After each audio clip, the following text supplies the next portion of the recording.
All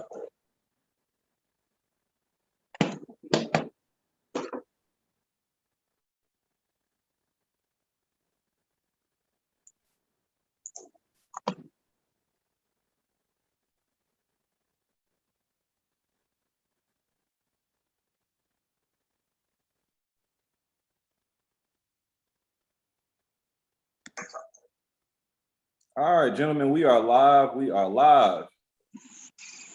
Hey, what's up? What's up? We are live. We will wait to see how many people we get coming in before we get started. Welcome to the Lion's Den, baby. The Lion's Den.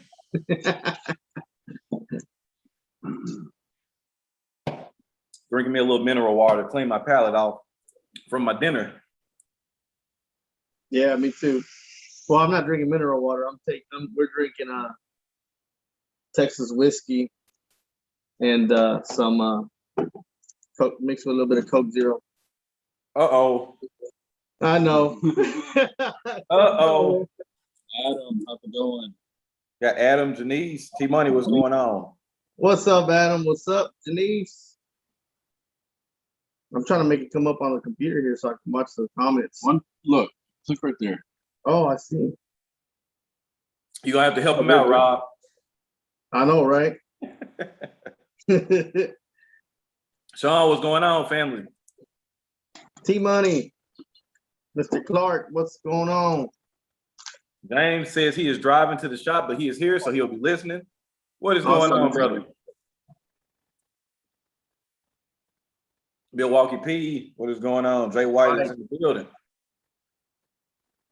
First, man, before we even get started, too, man, I know I haven't really officially congratulated both of you guys for jumping on and becoming members of the team. I'm very proud, very happy to have both of you guys on. And you guys have been representing the brand, representing yourselves, representing me, James, and everybody involved well. Really excited to see what you guys have got going in the future. I know you guys recently released your first sampler pack, so watched the video, was really excited about that. Just think the sky's the limit for you guys. Like I just told you earlier, just keep doing what you guys are doing, stay consistent, and you guys should be well on y'all's way to be able to accomplish whatever you guys got. So I just wanted to personally congratulate you guys for coming on the board to the dark side. So No, we appreciate it. Yeah, we appreciate it, man. We're It's definitely a blessing. yeah, we're happy to be hold on 1 second. All right. I see him. I see him. Bring him on the camera.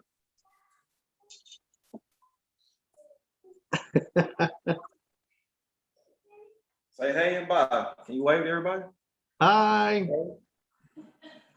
Hi, he's handsome. What's going on, guys? Cigar Show Tim. What's up, Tim? Adam Wolf. Rodney Vincent. All right, I'm back. What's going on, guys? Brew Geek. What's up, player? No, but I just wanted to tell you guys, I just want to congratulate you guys. I'm happy to have you guys on board. And like I was telling people, you know, a lot of times with me and James building up Black Line from the very beginning, a lot of people have been co-signing us, and it's kind of unfair, like a lot of treatment that I've seen some people that are backing Black Line that even aren't sponsored, people thinking that we're paying people off and stuff. And it's like, no, I just think people actually really do believe in what we're doing. It's just that we're finally starting to get some more exposure out there. So you guys know what I always say, treat us with the same respect, give us the same opportunity that you're giving a lot of these other clubs, the same opportunity. So you guys have been on board, like I said, from the beginning. Rob, huge advocate. Like I said, I think our palates are pretty aligned up pretty good. Oh, yeah. But, Caesar, you know, Horrible palate. no, man, but I'm happy, man. I'm happy to have you guys on. This is gonna be the first of many live streams. I know we've been trying to get the times and stuff right in the past month or so, but so I'm happy to finally have all of us together officially on the live stream to do a review. So for the people that don't know, if you can't tell by the title of the video, some people see titles and still ask, what are we doing? We're going to be doing a live cigar review of the LFD 1994 Rumba, which came in the April box for Black Line Luxury Cigar of the Month Club. If you guys are not in the club, it is it's still open at the moment. We do 4 cigars a month for $30 plus shipping. Some months maybe 5 cigars. Some months we do different gifts and things like that. We like to say luxury for the blue collar cigar aficionado, which I believe that's what we stand behind. putting really good cigars at a very good price point. Excuse me.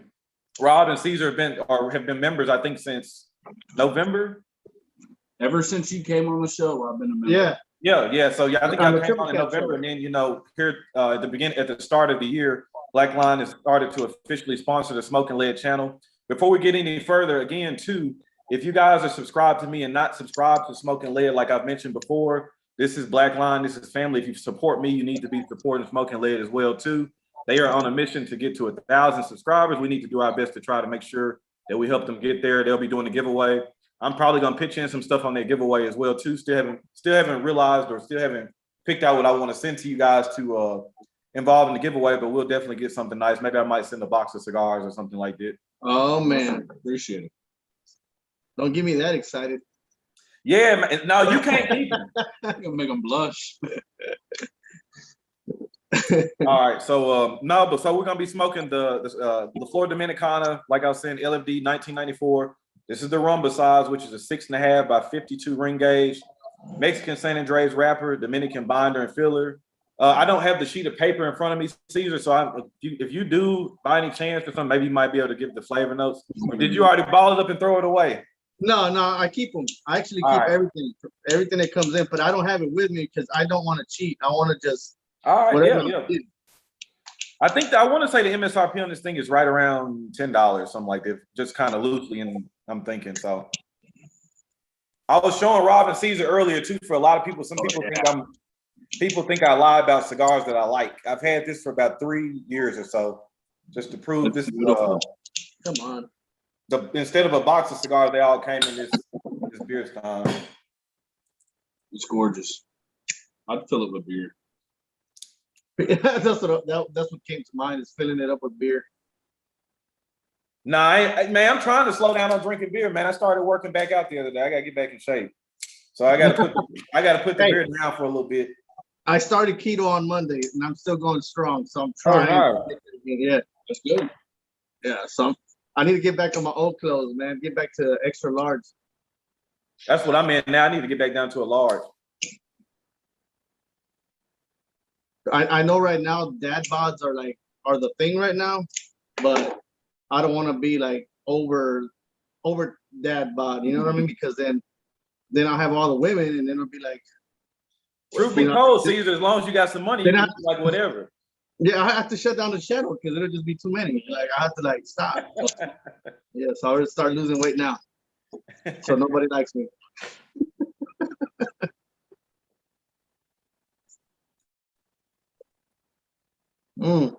Picking up anything crazy in the beginning? I know y'all are probably a few draws in ahead of me, but I still stand by what I was telling Rob and Caesar off of camera. This to me smokes so much different than LFD's normal portfolio, which there's nothing wrong with the LFD portfolio. They make some great cigars. I think a lot of their stuff still goes under the radar, especially right now with the boom of boutique cigars. Everybody's trying to, chase after what's new and kind of small batch. And I think companies like La Flor Dominicana, My Father, there's some other brands that have been around for quite a while that are kind of getting overlooked right now. But that's another point in the club we wanted to try to emphasize on too, like Tatuaje. Some brands that have been around for a while, but just don't have the new buzz like HVC or Viaje, some of these other brands that we're seeing, Ezra's Ion, stuff like that. So this is a cigar that's been out for, I think it came out in 2014 or 15. So it's been out for quite some time. But again, like I said, if you just are new to cigar smoking, you probably haven't run across this. And even if you have smoked for a while, this might be a cigar that you've overlooked. So we always want to put cigars in that we feel people need to kind of pay attention to. I'm getting right now. I'm just gonna lie. I got a little spice. Mm-hmm. Kind of like a black pepper spice in the retro hell. Okay. But I'm also getting like a clover leaf type of note and some chocolate in there right now. So I'm getting a really nice spice on it too. I'm getting a little cedar in mine. So a little bit of I get a little cedar, but it's almost turning into a different kind of wood on the finish for me too right now. Yeah, see, I got a nutty flavor. I was gonna say I get some nuttiness and a little faint nuttiness as well too. Very toothy. but it's still real smooth. I like the spiciness with the smoothiness and Very good spice too. Yeah, it's real nice. cigar so far.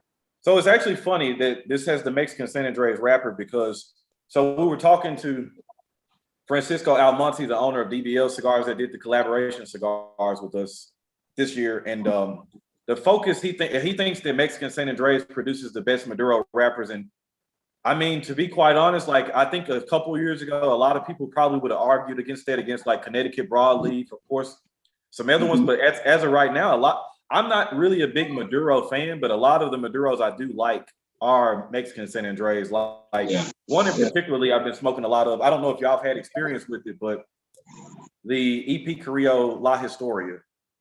Okay. You have not smoked it, give that one a try. It's aging really good too. Oh yeah, I haven't had that one yet. It ages really good. I see my favorite Maduros have been San Andreas and the Connecticut Broadleaf, and I think I lean more towards the Connecticut Broadleaf because it's got a little bit of sweetness and it's a little smoother. But I do like the fact that I like both because one can give you the spice more than the other. Right. And so the San Andreas gives you that little bit of that spice, but I mean it's a really good wrapper. I love that wrapper. I know some people don't. I love San Andreas wrappers. I love them. And I like when Connecticut Broadleaf is done really well, I like it. Most of the time Nick Melillo at Foundation, Steve Saka does a decent job with it. So does obviously Drew Estate or any companies that have a lot of money behind them, like General or Altadis or something. But I'm starting to a lot of these companies, especially the smaller ones, I think it's kind of not their fault because they still want to use a particular leaf. But I feel like a lot of it, they're getting lower grade quality of the leaf. And I feel like when I smoke it, I've been getting a lot more like dirty, gritty, kind of just not real pleasing on the palate. It just has a very grainy dirt taste. And, these Mexican San Andreas I've been picking up lately, they're just like, even this one, I can already tell in the first quarter of an inch, this is going to be a nice one. Real nice balanced profile on it. This is really good so far. So just some kind of general questions about you guys too. For those that, some people that are in this stream may be under a rock. So tell us a little bit more about your channel, what you guys specialize in, what maybe particularly got you guys started in doing reviews. Caesar, I believe you were doing them first, and Rob, you came on a little bit later. Yeah. Okay. Well, it started off a couple of years ago, and it was actually going to be more of a gun and cigar channel, just guns and cigars. And I was going to throw in there just, knives here and there and a bunch of man stuff, kind of like flashlights and a bunch of guy stuff. But it was just going to be mainly just cigars and guns. And that's why it's called Smoke and Lead. But as soon as I started the channel, a lot of the gun channels started, getting hit by YouTube and getting knocked off. And then the cigar cigar channels were having problems and stuff as well. So I decided to wait a while and just do cigars for the moment. And then I decided, you know what, I'll do cigars and pipe tobacco and just go from there. And then here and there, I'll start throwing in a couple of stuff. Like I've already done like a flashlight review. I think next week or in 2 weeks, I'm gonna be doing my first knife review. And then throw in a gun out of nowhere, boom, just start throwing in a little bit of stuff. But that's where it started. I had a lot of people that wanted me to do stuff because honestly, I was the only guy that had smoked cigars around my family and friends and everything. I was the only guy. I would be partying. I'll be somewhere in the corner somewhere when I light up a cigar. And I decided to do the channel, and then out of nowhere, everybody around me, all my family, brother-in-laws, everybody decided, dude, I want to smoke. I seen your cigar channel, and you make it sound so delicious and so good. Can I try one out? And blah, blah, blah. Dude, everybody around me, if they're coming, I know they want a cigar. So, it's helped out a lot in a way. I definitely think it's more well, I think when I first started smoking, it was in the middle of a big boom, and then it kind of died off for a few years, and then I think it's kind of come back now. But I think, like I said before, the boom that's kind of happening now, you're starting to see people that are gravitating towards it and staying. It's not really like they smoke for 2 or 3 months and then they just kind of quit. It's kind of like the people that are getting involved with it now are kind of sticking with it. And it's actually funny that you guys mentioned pipe tobacco. I mean, I'm not really letting the cat out the bag because James has already spoke on it too, but Black Lion is going to get ready to start dealing in pipes. So that's going to be right up you guys' alleys. Hey, if he brings in pipe tobacco, he knows he can send it to us. We'll review it. and we'll knock it out of the park. I mean, that'll be because I mean I smoke pipes too, but that's of course with me trying to become a blender and stuff, I don't really smoke pipes on camera, and I took a picture of mine and sent it to Lee Make the other day. I haven't even smoked a bowl probably in 2 years. It's been close to 2 years. Just been so busy with everything. So, but I know you guys review pipe tobacco and stuff too. So I think that that's gonna fit right in y'all's alley. I think that'll be a nice fit. Yeah. Now I didn't know that. I'm glad to find out, man. That's pretty cool. Yeah, because it's actually a little harder to find shops around here that has pipe tobacco. They'll probably have pipes, but it's more like the low end class pipes, not the more expensive. Right. Which is okay, but it gets people started, but if they do, it's like a 30-minute drive. Yeah, and a lot of shops have their own blenders. Their house blends tobacco, and they don't have any of the Davidoff or CAOs or the Drew Estate stuff or all the big brands that come in a tin. And that's what I like to do, is because I like to show it and people can actually order it from the website instead of a house blend. Right. So that's why it's just a little harder for me to get some of that pipe tobacco. I had to actually order it online and all that stuff. It is what it is. Yeah, I think that's gonna be perfect. And then so I was gonna ask you too, Rob. So Caesar already had his channel up off the ground. How did Rob get involved with smoking lead? He pretty much said it. I came out to him. I was like, hey man, I asked him about cigars. And he basically introduced me into cigars. First cigar I had was CAO Brasilia, Torpedo. Fell in love with it. And it wasn't too long after that, he was like, hey, you want to come do reviews? I'm like, oh, I don't know about that. Like, I don't really like the camera. But I was like, I don't need it, bro. Come on. Hey, remember when Kevin said he first started, when he found y'all's channel, he was like, I was watching Caesar, and he was like, man, I didn't know whether I was afraid of Rob or what. Every time I was looking at the screen, Rob was just sitting there just staring at me. Just kind of. That's exactly that's why for a couple of videos. Not a couple, quite a few. Well, no, I'm saying I started to wear glasses because Kevin's like, he's mean mugging me because I'm just like this. I'm like, looking back at it now, I'm like, oh God, what the hell am I doing? But you know what though? I think that's the beauty in it all too, right? So like you can kind of look at the beginning and probably like I think for the most part, most people are not just going to get on camera and be naturally good at it. It's just something over time and repetition, you get more comfortable. And even when I first started watching y'all's channel, I can even still I can tell the more comfort and ease of talking and y'all feeding off of each other's energy too. Like that's very it's very apparent that y'all hang out off camera, Yeah, and I brought him along too because I wanted other people to get a perspective of a new cigar smoker. So I can say, man, this is just a medium strength, and he's over here going, man, this is full strength, it's kicking my butt and everything. And I'm like, man, what are you talking about? So somebody that was a beginner at that time that was watching those videos can say, yeah, I need to stay away from that cigar right now. If it's kicking his butt, it'll probably kick my butt too, or whatever, So that's why I kind of wanted to bring him on. And as soon as I brought him on, people started saying, hey man, when are you gonna bring him back on? And I'm like, hey, do you want to come back on? People are like, being on the show. And we just started going. They like my beat mode. Buddy, they go back in there with mama, man. Who's on here? Andre, what's up?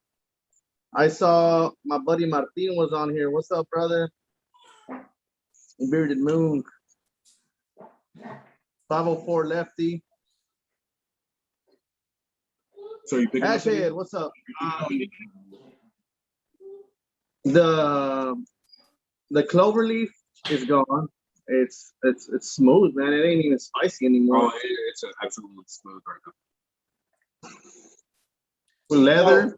No, and that's so what I was gonna mention too. Quincy it's funny, the past couple of times I've been on lives and stuff, Quincy wants no parts of the camera. Today he wants to be out here all day. So but no, what I was gonna say is this is just a personal opinion of mine too. I think, right, like just me being known and just calling stuff how I see it when I look at stuff. So I think that's a good, I like what you mentioned about Rob being a new smoker and coming on and you get the new smoker perspective. I think that so many people jump in now as cigar reviewers, quote unquote.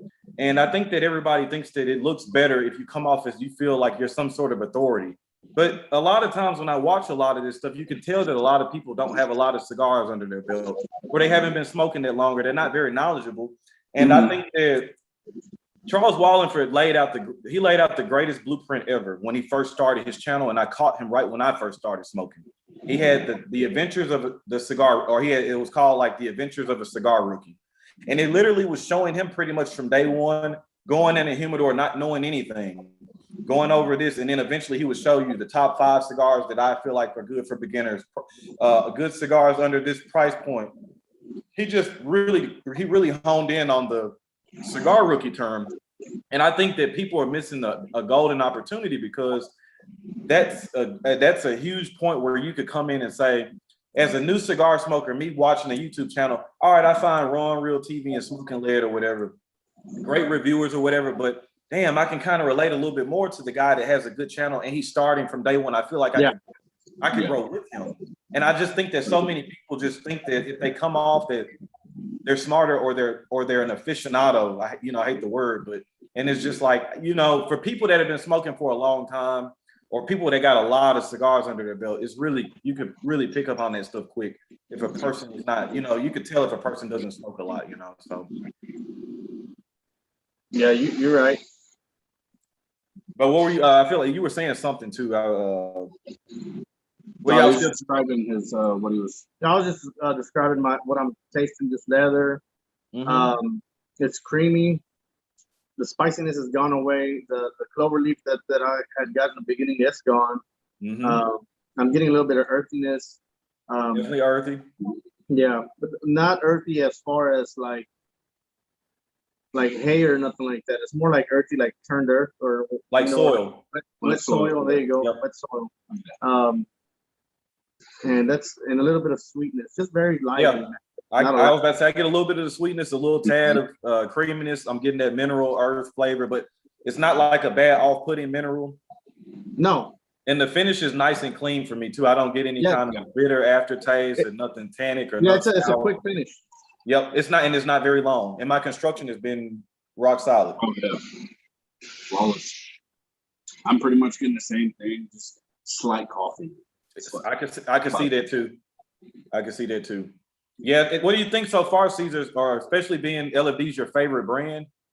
What do you think as far as comparing it to some of the staples that you normally smoke?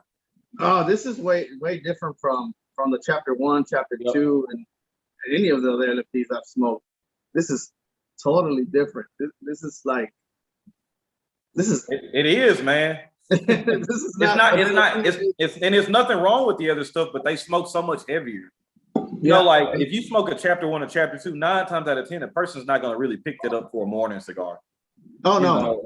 But I feel like this one, you could kind of have whatever, like it ain't so mild where it's boring, but at the same time, if you want a little bit of punch, it's got, for me, I would say right now, I would say a medium for body and flavor, and the strength is on the low side of medium. There's like no strength for me, it's just all flavor. Definitely. Which for me is really good. Like I was really happy about this cigar. I know James is a fan of it too, and I was really excited about putting this one in because I know this was a cigar that a lot of people were going to overlook, and I knew that a lot of people would enjoy it. And then when I was watching y'all's unboxing, and I heard Rob say that he had smoked it in the past and really enjoyed it too, I was like, not surprised, because I know like where we are, for the most part, we like a lot of the same cigars. Yeah. Especially the Aladino Corojo Reserva, which I knew you were gonna like this cigar too. That's a beautiful cigar. That cigar, yeah. That Aladino is nice. That special cigar, man. Oh yeah. Yeah, I need to throw that one in there again. Yeah, you never know. Well, that's kind of so, and that, looking at being a curator for the club, I think that's what a lot of people don't realize too. Like, it's so many factors that plays into this, right? So you got so many different cigars, but then it's been really nice for me to be the curator, because now I get to see parts of the industry and part of the business that, as a viewer or somebody that's just kind of a lay person, you just don't know about. So like, it's easy for me to say we need to put a Padron in a box every 3 months. But yeah, it's kind of hard to get certain cigars, whether the inventory is not there, or does it matter with the price or with the budget that we're trying to stay under too. So it's really like, it's made me become a more conscious thinker and a conscious smoker, because it's a fine line. You're trying to juggle and stay under a budget, but you also are trying to provide a really good product consistently month after month. And so it's been really nice to see people for the most part. I think that's been enjoying the club, especially with the different varieties. You know, I've seen so many clubs where it's just like they seem like they just throw only Robustos in there, or only the Toros, just the very standard sizes. So I always want to try to throw in Corona Gordas, Lanceros, Churchills, maybe the few things that you might not see. Not saying that they won't ever be in there, but not like any 6x60s or, you know, you won't see anything over a 60 unless it's like a Figurado, like a Bull or something like that, you know, where the bottom end is bigger than a 60, but it's like, there's no way you're going to, and that's just my palate. And that's not what that's not the kind of crowd that I'm trying to curate cigars for. Nothing against cigars like that, but that's not what I smoke. And that's not what I'm trying to expose to the community on my behalf, you know, so. Yeah, absolutely. The spice for me is very nice too, like, and then I'm also starting to pick, like, the coffee that Rob was saying earlier, for me is kind of morphing into like a very faint cocoa note on there too. Okay, yeah. Has y'all's draw and burn been going pretty good too? It's perfect. Yeah. Draw's perfect. Burn is decent. It's good. The ash, you know, it's very toothy. So yeah, for sure. But you would think a really toothy cigar would be a strong cigar, and this is totally opposite. So it's just like, perception is everything, but at the same time, perception can make an idiot of you, you know, right? So like, I tell people all the time, just because a cigar has a light shade doesn't mean it's going to be paper thin or just super mild. Just because it's dark doesn't mean it's strong. One of my favorite Connecticut's is the Henry Clay Warhawk. It has a Connecticut broadleaf binder. So which makes sense when you smoke it. It gives it a little bit more oomph, a lot of flavor into it, but that doesn't necessarily mean it's a strong cigar. Then you got stuff like the LFD Cabinet number 5. I don't know if you've ever smoked that one, Caesar. It's an unbanded LFD. It's called the Cabinet number 5. No, I haven't smoked that. It's no band. It's just really dark and oily. It's not strong, but it just has a lot of nice full flavor to it. But if you look at it, it looks like an Espinosa Warhead. You'd be like, man, I ain't smoking that. That's gonna kick my ass. And it's just not one of those cigars. So, well, I like oily cigars. So if I see a cigar that's nice and oily, nice and sweaty looking, I'm ready to get it. I was waiting on it. Well, I say Cigar Show Tim said he's had everything but the Corojo Reserva and the Aladino Sampler. All are great. I agree. They just are just the Aroa family puts out a really high quality product, man. They put out a great quality product. What y'all over there? What happened? What Rob say now? He's still thinking nasty. I'm not. Y'all didn't see what was going on off camera. Yeah, you're looking at getting all red and stuff. No, I got a picture in my head. M. Jr. said Corojo Reserva is a fire. Yeah, that's just a great cigar. That's one of those ones, like, I know that every cigar is not going to be for everybody, but sometimes you'll randomly smoke certain cigars and you just know, like, look, you might not agree with how much it costs or whatever, but this is still a good cigar. I feel like that way with the Plasencia Alma Fuerte in Salomon too. It's not a cheap cigar, but it's like, it's one of those cigars. It's like, if a person says, man, I don't like it, I'm just kind of looking at them like, what? You don't think that's a good cigar? I agree, it's expensive, but it's good, you know, like. Yeah. It's a good cigar. The one that came in our monthly box was with Plasencia Alma Fuerte. Mm-hmm. I gave that one away to my buddy this past weekend because it was he got married. So at his wedding, I said, here you go, buddy. Enjoy. You'll always remember the cigar for the rest of your life. Oh man, he gonna be happy about that. You might get a text message or a call later, like, "Thank you, man. That was a great cigar." Yeah, and then he'll go in the store and try to buy one. Shoot. Trying to make sure we didn't miss anything. Got Kevin Corbliss in the building. So Adam Wolf. Bearded Moon, what is going on, brother? A-Rod in there too.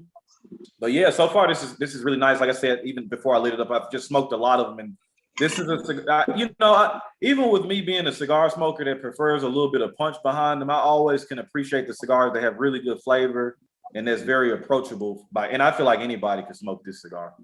Mhm. as of right now. You know, like I don't think it's too overpowering on flavors or on your palate or with strength or nicotine. This is just it's a really nice blend. Yeah. It's transitioning to me, man. I'm getting now on the Retro Hill white pepper spice, Mm-hmm. and I'm also getting a very nice chocolatey note off of this. It's still very creamy and earthy. Yep. So I'll say coffee's really kicking in for me right now. Getting a very nice coffee note. Yeah, definitely. Yeah. I can get the sweetness off the Retro Hill too. Pretty nice. This is another one of those cigars too, right? Like you guys know the or how I feel like the importance of retrohaling is, but like this is another cigar where I think you'd enjoy it, but like retrohaling it unlocks so much intensity of the flavors and you Yeah. get the little subtleties. Like this is one of those ones you need to retrohale. You Or have- for the people Man, that you don't need a know how retro to. every cigar. I retro hell every single puff. Yeah, it's me too. Every puff I retro him. I'm pretty close to it too, you know, like, but that's one of the ones too. Like, I know a lot of people don't know how to, but it's like, that's another one, like people have mentioned before too. If you don't know how to retrohale, at least, you know, smell the smoke and try to get your nose activated with it too. Yeah. I used to be a cigarette smoker, not like a hardcore cigarette smoker, you know, but I used to smoke cigarettes. So I knew how to retrohale when I first started smoking cigars. It was easy, it was natural to me. But I know there's some people like, I just can't do it. I can't do it. And they're trying and they're starting coughing. I'm like, I've seen people just go. I'm like, dude, you're trying way too hard. You're trying too hard. And that's what I tell people. It's just a very natural, like it's just you get better with it with repetition, but it's like, don't think about it so much. Like listen to how people explain it and just take your time and just try. Like you said, people just trying to force it out. Cause it's like Eric, my camera guy's a long time cigarette smoker. And of course, when you retrohale cigarettes, you actually inhale the smoke. So it's much easier to inhale the smoke in your lungs and then just blow it out your nose. It's actually an art form to be able to do it without inhaling any of the smoke. But he picked it up very quickly because, like you said, he was already used to smoking cigarettes. So it was kind of natural for him to push smoke out of his nose. So yeah. Hey, what's up, Priest? Mike Crane, what's going on? Priest, what is going on? Rodney Landers in the building. Yeah, this is really nice. What would you guys say for you so far since you've been in the club has been the most memorable cigar for you? Whether it was something you smoked before and had it again, was like, yeah, this is really good, or being reintroduced. Which one was it? My cigar, really? Excellent, man. I'm happy to hear that. So, and I'm not just saying it just because you're here. That was a phenomenal cigar. Yeah, I have about 3 cigars that I really like from there. I like your cigar. I like another one that same company makes, which is the Amarillo. Oh man! Oh my God, yeah. That one and that Corojo Reserve. Oh, Corojo Reserve. Yep. Yeah, those 3 were like just and see, honestly, I can't really say because I haven't smoked all the cigars. I still got cigars or almost all the cigars that I got before I was even part of the family. I was just a member. Yeah. So I still keep most of my Black Line Luxury cigars separately from everything else in its own box. Right.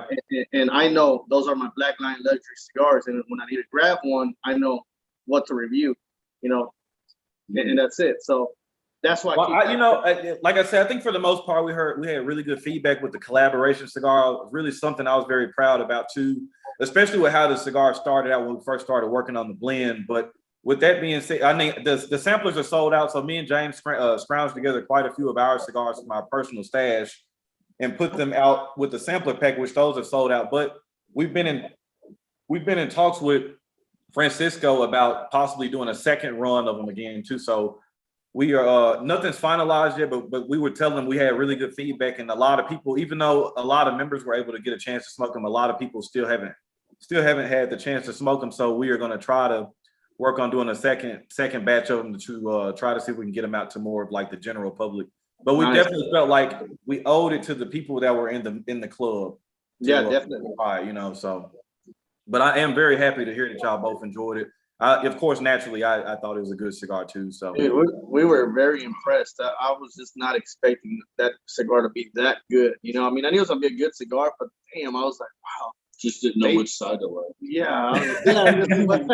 Shout out to Lee Mac, man. You know what really impressed me the most about Francisco's the shape of the cigar was how well it burned and drew. Because I smoked a few of the mainstream version cigars that are like that, and they always have burn issues. They taste okay, but they all like one side will always start racing down, and you just can't. It's nothing worse than. Actually, I'll say for me personally, a bad draw is always number one. Because if you can't get a good draw, you can't get any smoke and no flavor. Second is when I have to do constant relights.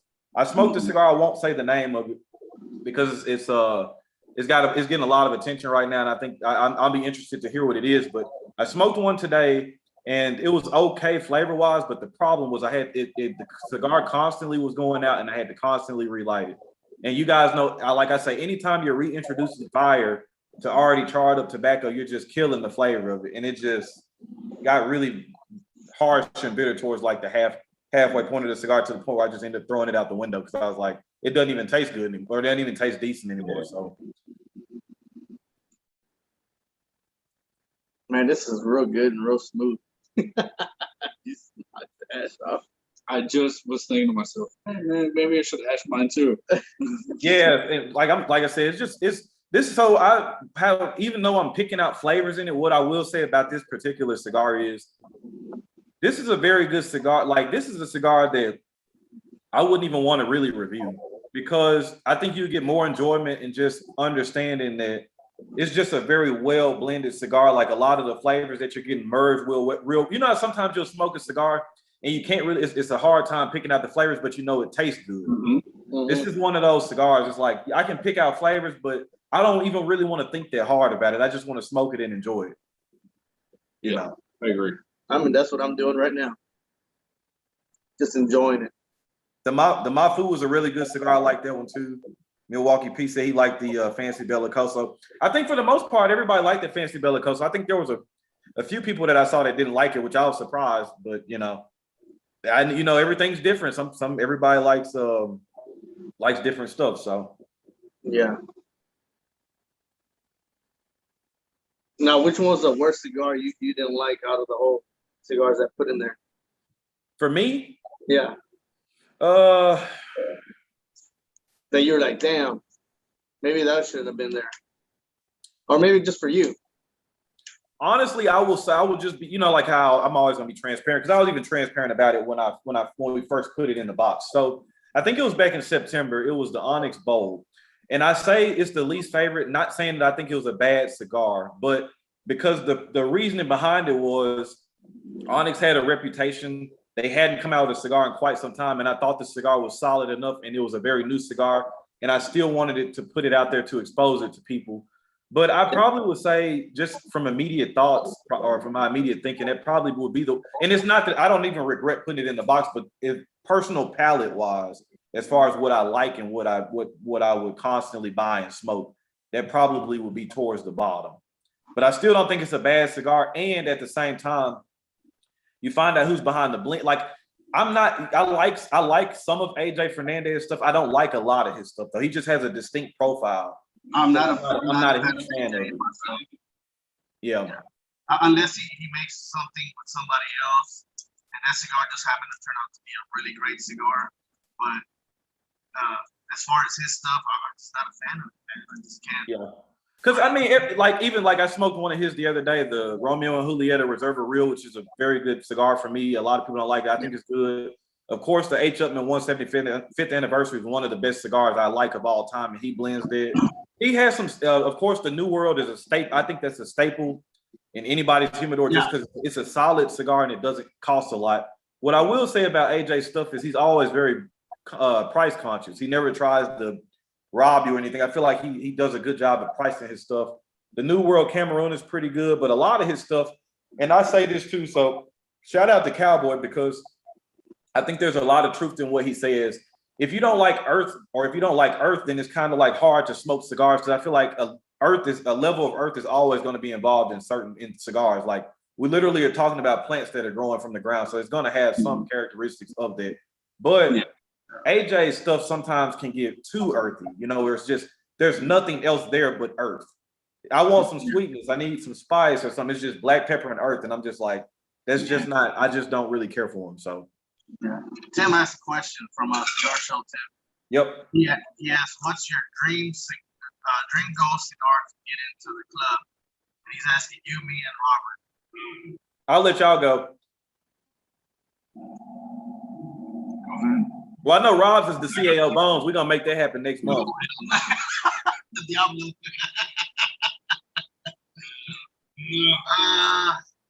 To get in, you know which one I think would be really nice to have in the club? I think it would be an anime.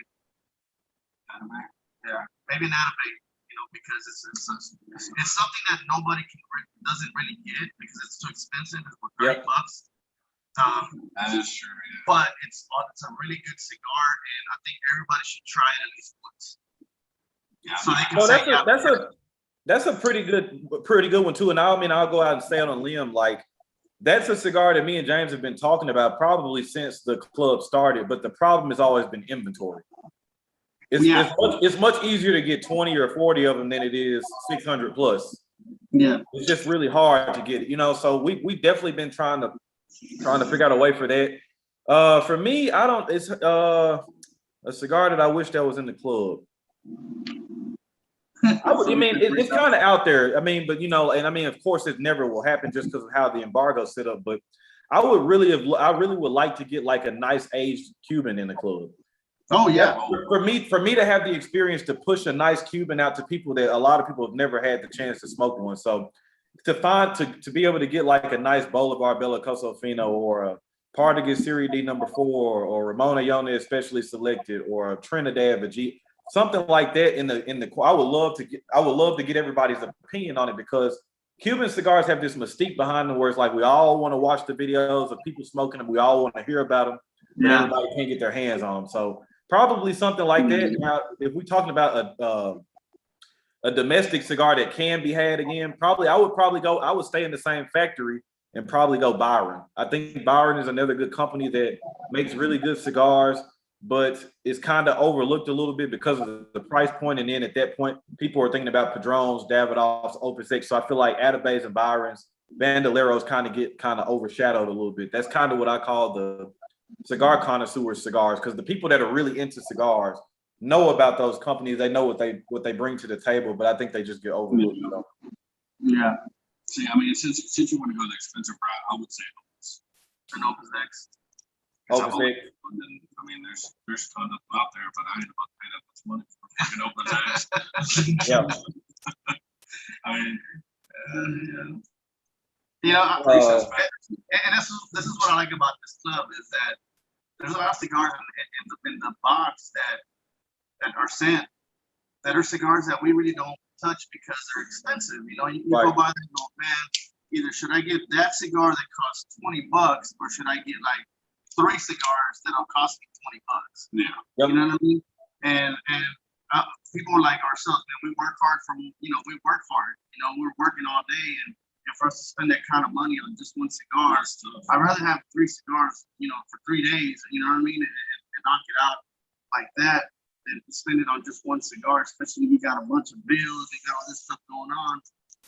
One cigar, it's a great cigar, but at the same time, it's like, man, I know these, the CAO Brasilia and the Aroma de Cuba, or something like that, where it's not that expensive, but it still tastes great. Right. Might as well pick something else. Hey, speaking of that too. Speaking of that, what, buddy? Good night. I'll see you later. Speaking of that too, since you guys are talking about, I've smoked this cigar recently, the La Gloria Cubana Spirit of the Lady. Mm-hmm. You guys got to check that cigar out. It's a limited run. I think it was probably only 600 boxes of. It comes in a Toro and a Churchill, but it's a fantastic cigar. It's one of those cigars. I think the Toro runs around $13. The Churchill is like 15. So it's one of those ones you probably wouldn't pick up too quick. And I was able to smoke it, and I was like, man, this cigar is really good, especially coming from a bigger company. Like General and Altadis, I feel like for the most part, we got so many boutique smokers now with just the clubs that we got now. Everybody's searching for that small batch boutique kind of style. And so I think a lot of these bigger companies kind of get pushed to the back because a lot of people know that they make the cheaper kind of consistent cigars, but we're looking for more flavor, more complexity, more thought process behind the blends.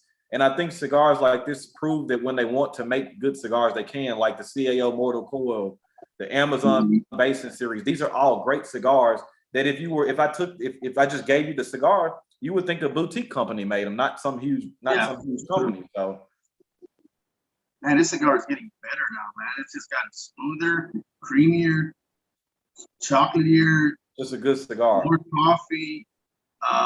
It's got a nice sweetness to it. I'm getting a lot. Leather. Yeah, this is like, man, this is getting nice. I'm still picking up the mineral note too, but again, like I said, when mineral is there with other flavors, it actually tastes good to me. Like it doesn't taste off-putting. You know, sometimes that mineral can get like bitter and sour, especially with a lot of tobacco coming from like Dominican Republic. It's just like it has that distinct, like, you know, like Lee May calls it, that twang. It's just kind of bitter and sour. Like this has mineral notes, but it's not like that at all. It combines really well with that creaminess, nice sweetness to it, nice spice. This is a very well-rounded cigar. Like if I blended something like this, I would be very proud of it. Because I think it's a good cigar, but everybody can still smoke it. Yeah, and I'm also getting a little bit of a floral note in the retrohale. I was getting floral in the beginning a little bit too. Yeah. So let me see. A nice Hirochi Robena Cuban. Those are always nice too. Steven, I've only had one experience with Cass Dagley, and that was the Daughters of the Wind Calico. I was not a fan of that cigar, but of course, like they make, I think, what is it called? The Cottontail or something is the size that everybody says that's the one to smoke. So I haven't written off the brand completely, but I would like to smoke some other stuff through their line. Some other stuff it's kind of died down a little bit. Remember, for a little bit, Nova had a really nice push. Yeah, everybody was talking about Nova cigars. Yeah, they were. I was seeing them everywhere. Everybody was just taking pictures and posting them. Like, man, that cigar must be that good. I need to get one.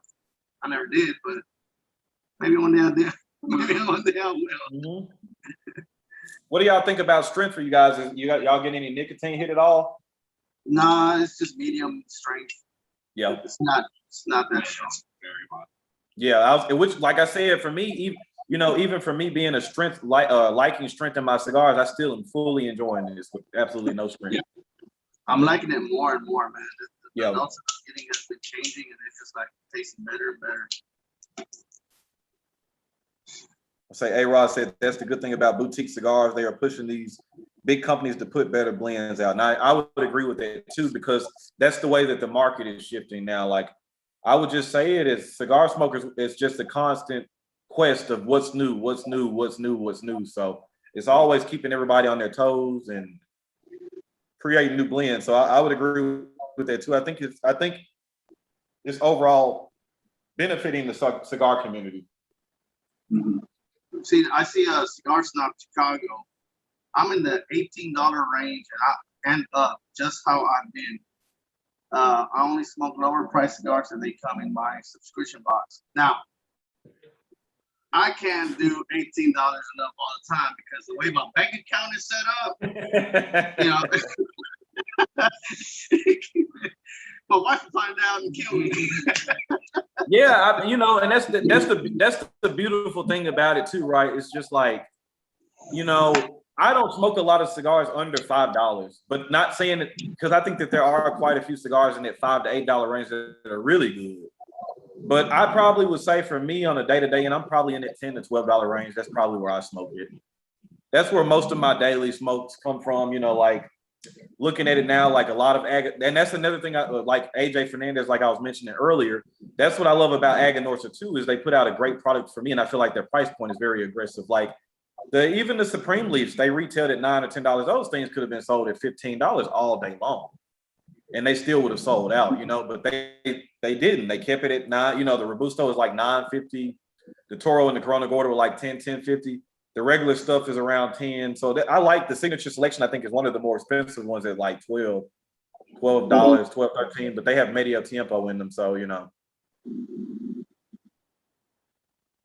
That sounds pretty much in the same area. I would say the Green Cafe Lancero is the one, or I usually my everyday is usually between $7 to like $15. Yeah. If we pick something between 7 to 15. When I go to 5, it's usually the same ones that I always pick up, like La Aroma de Cuba, which is like a Robusto size or something like that, or even a Brasilia or something that's a smaller one that stays around the $5-6. I'll pick something because I know it's good. I know it's good, you know. So, and those are my cigars that if I'm hanging out with my friends and we're all out here drinking a beer, hanging out, I can grab that one and I can just be smoking, drinking with a beer, and it's only a $5 cigar that tastes good. And if somebody goes, "Hey man, can I have one?" and I know he really don't smoke that much, I'm like, "Here you go." You take it out of your mouth. No. Yeah, I think that's my problem. Like if somebody came over and wanted to smoke something and never smoked before, I don't really have that many cigars that I don't like or don't think highly of. So it's like I don't have a buddy box. Like everything I got is solid. Like the live stream that we were on the other day with Lee Mack, Prop and Ashhead. My buddy Big O that was over here, I just handed him a Padron Imperial 64. Like I was just like, here, man, whatever. Like, but I know he smokes and appreciates cigars though. But even if it's just like I don't really have much stuff. I think the one thing that's new that came out that I did not care for at all was the Kung Pao. Oh, the Kung Pao. Yeah, I haven't had that one. I did not care for that cigar. Like the egg roll was really good. The chop suey was okay, and then I feel like it's progressively kind of starts tanking. So honestly, I would like to see them stop and start doing a whole nother marketing thing and do something else. I think the whole Chinese food takeout thing is kind of run its course. Yeah. Like I'd like to see something different kind of pop up. Now, what I will say about Punch and what I like about the series is even if I don't particularly care for the cigars, the price points are usually really good with them. Yeah, they are. Yeah, the egg roll was like $4 and some change. The chop suey was like $5. Yeah. I was like maybe $6. So it's like if all else fails, I didn't really care for it, but it ain't like I went and spent $15 or $20. And I will say that too, just because the cigar is expensive doesn't mean it's good. For me, one of the cigars that everybody loves that's expensive and I don't like is the Plasencia Alma Fuego. I have that in my humidor. I just still haven't smoked it.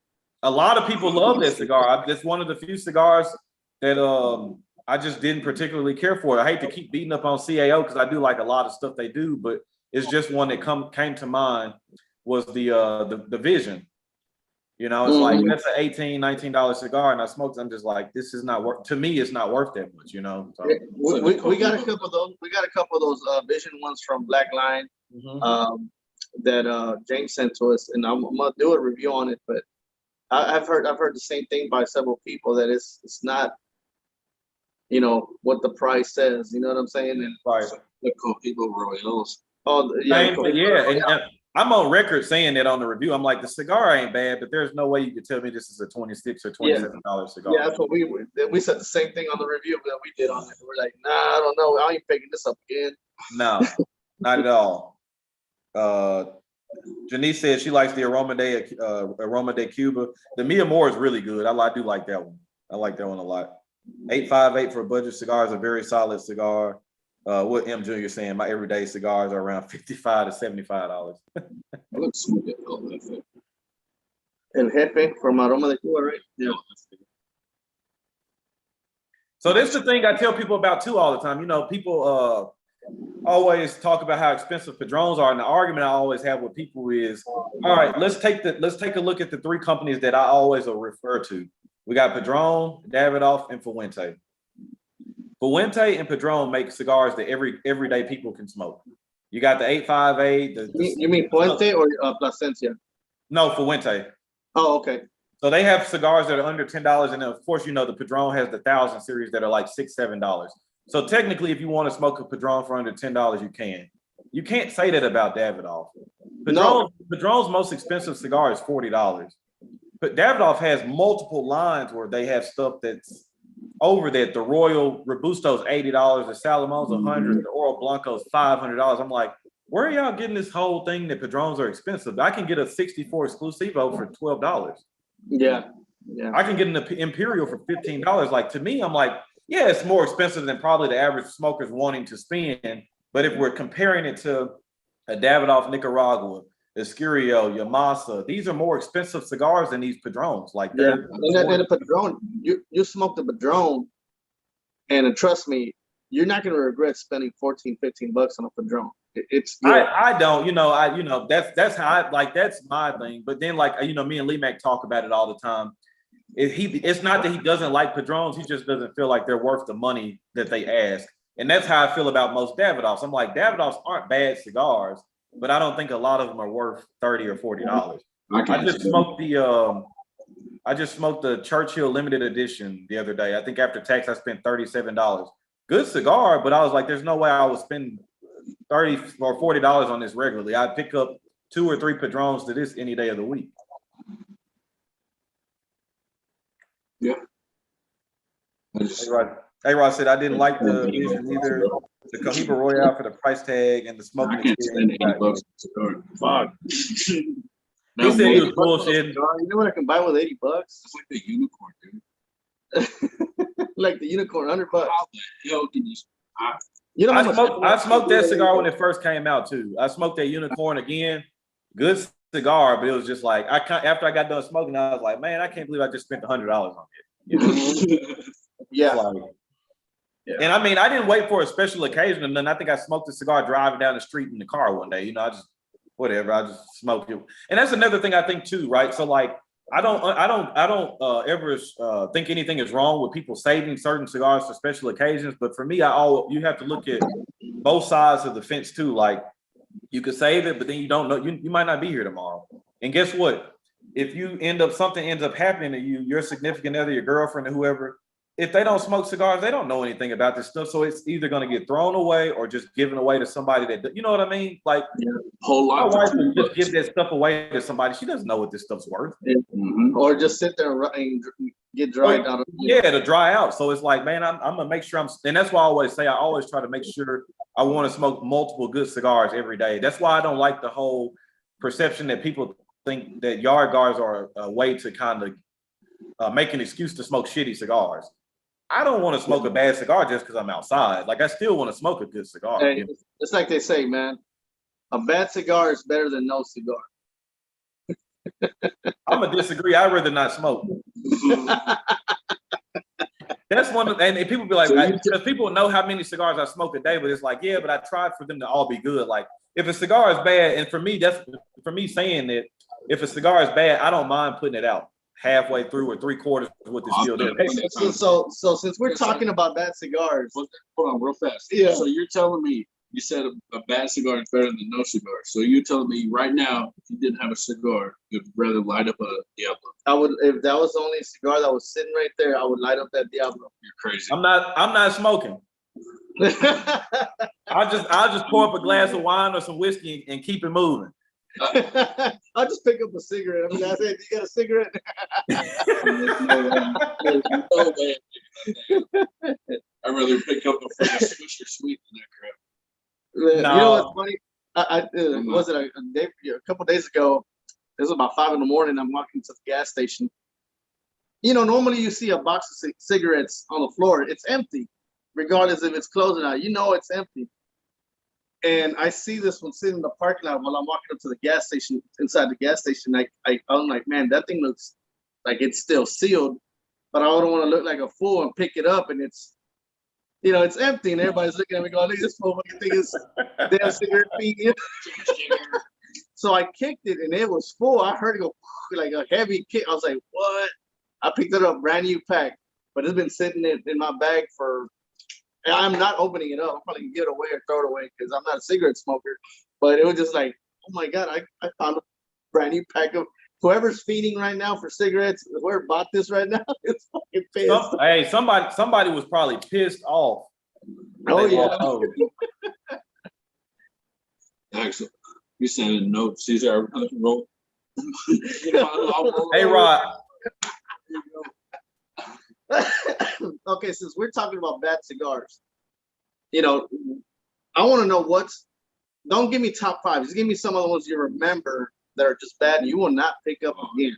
Like, I got at least 3 that I can remember that I've smoked since I've been smoking, and that's something that I would not pick up again because of the experience. Give me some.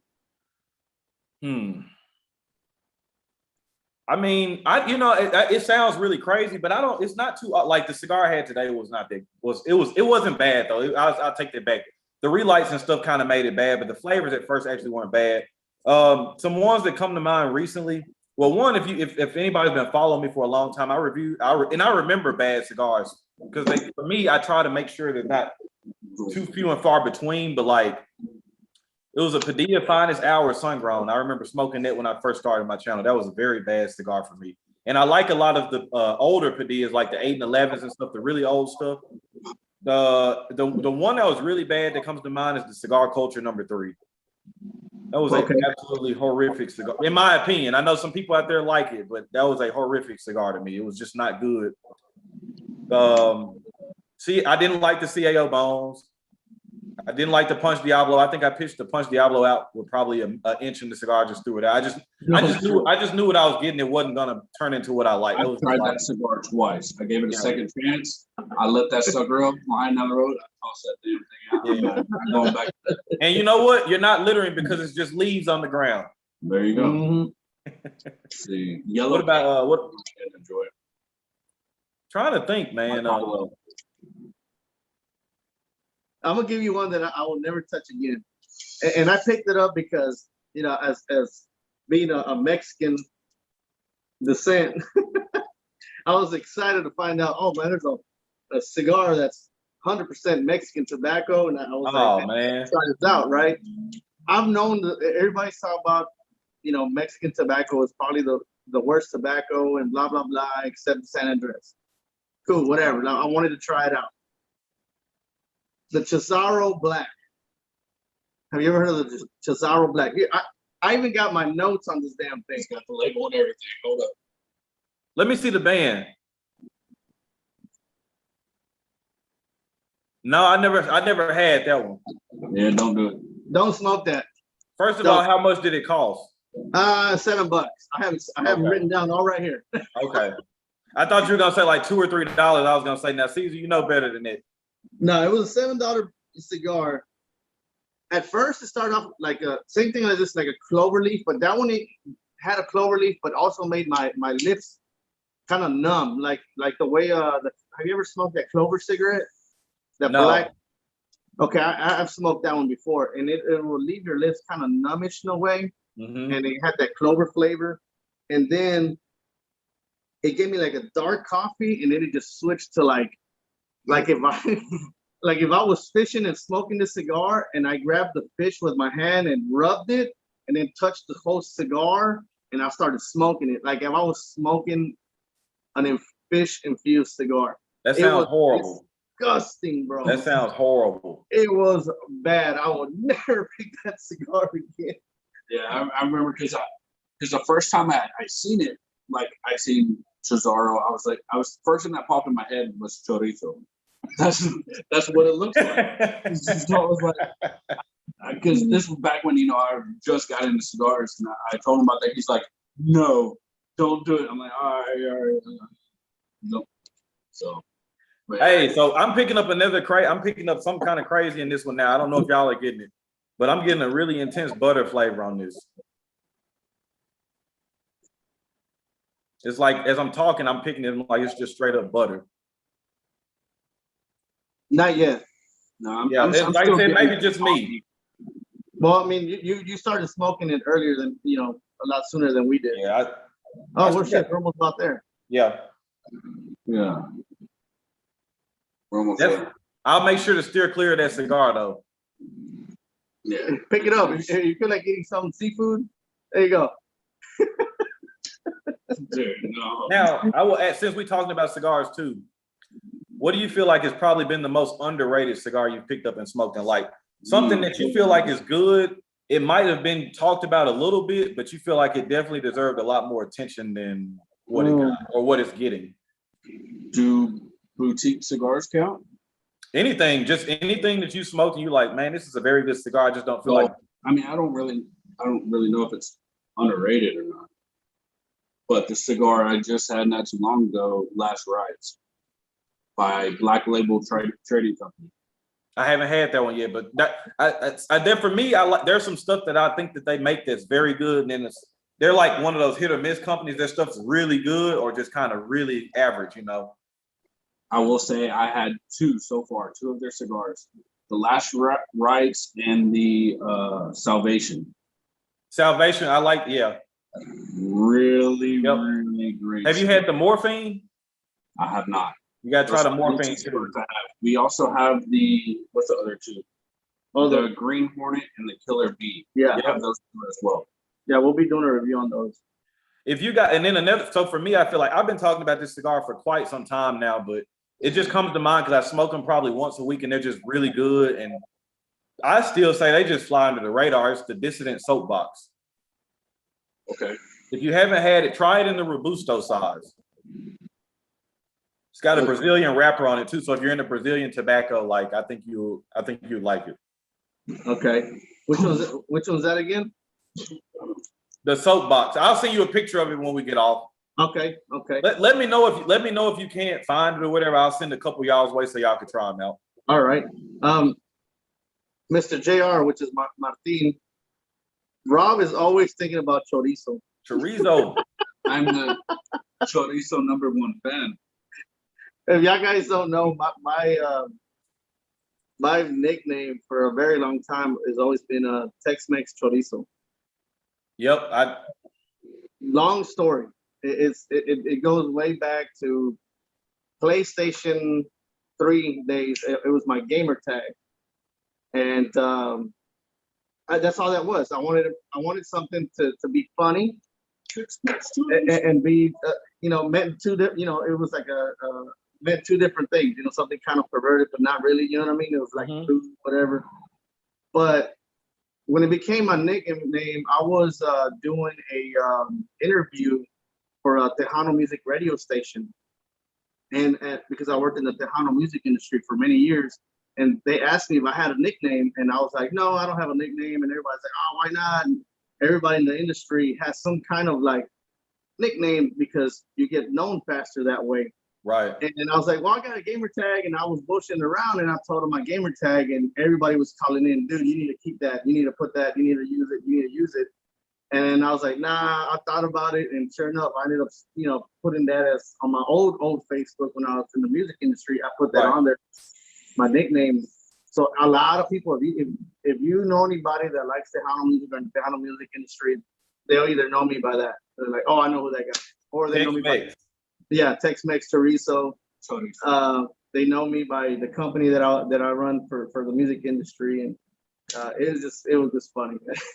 So, and I was looking at the stream. So Carson said the worst cigar he's had is the Perdomo 10th anniversary sun grown. Have either of y'all had the sun grown or the Maduro yet?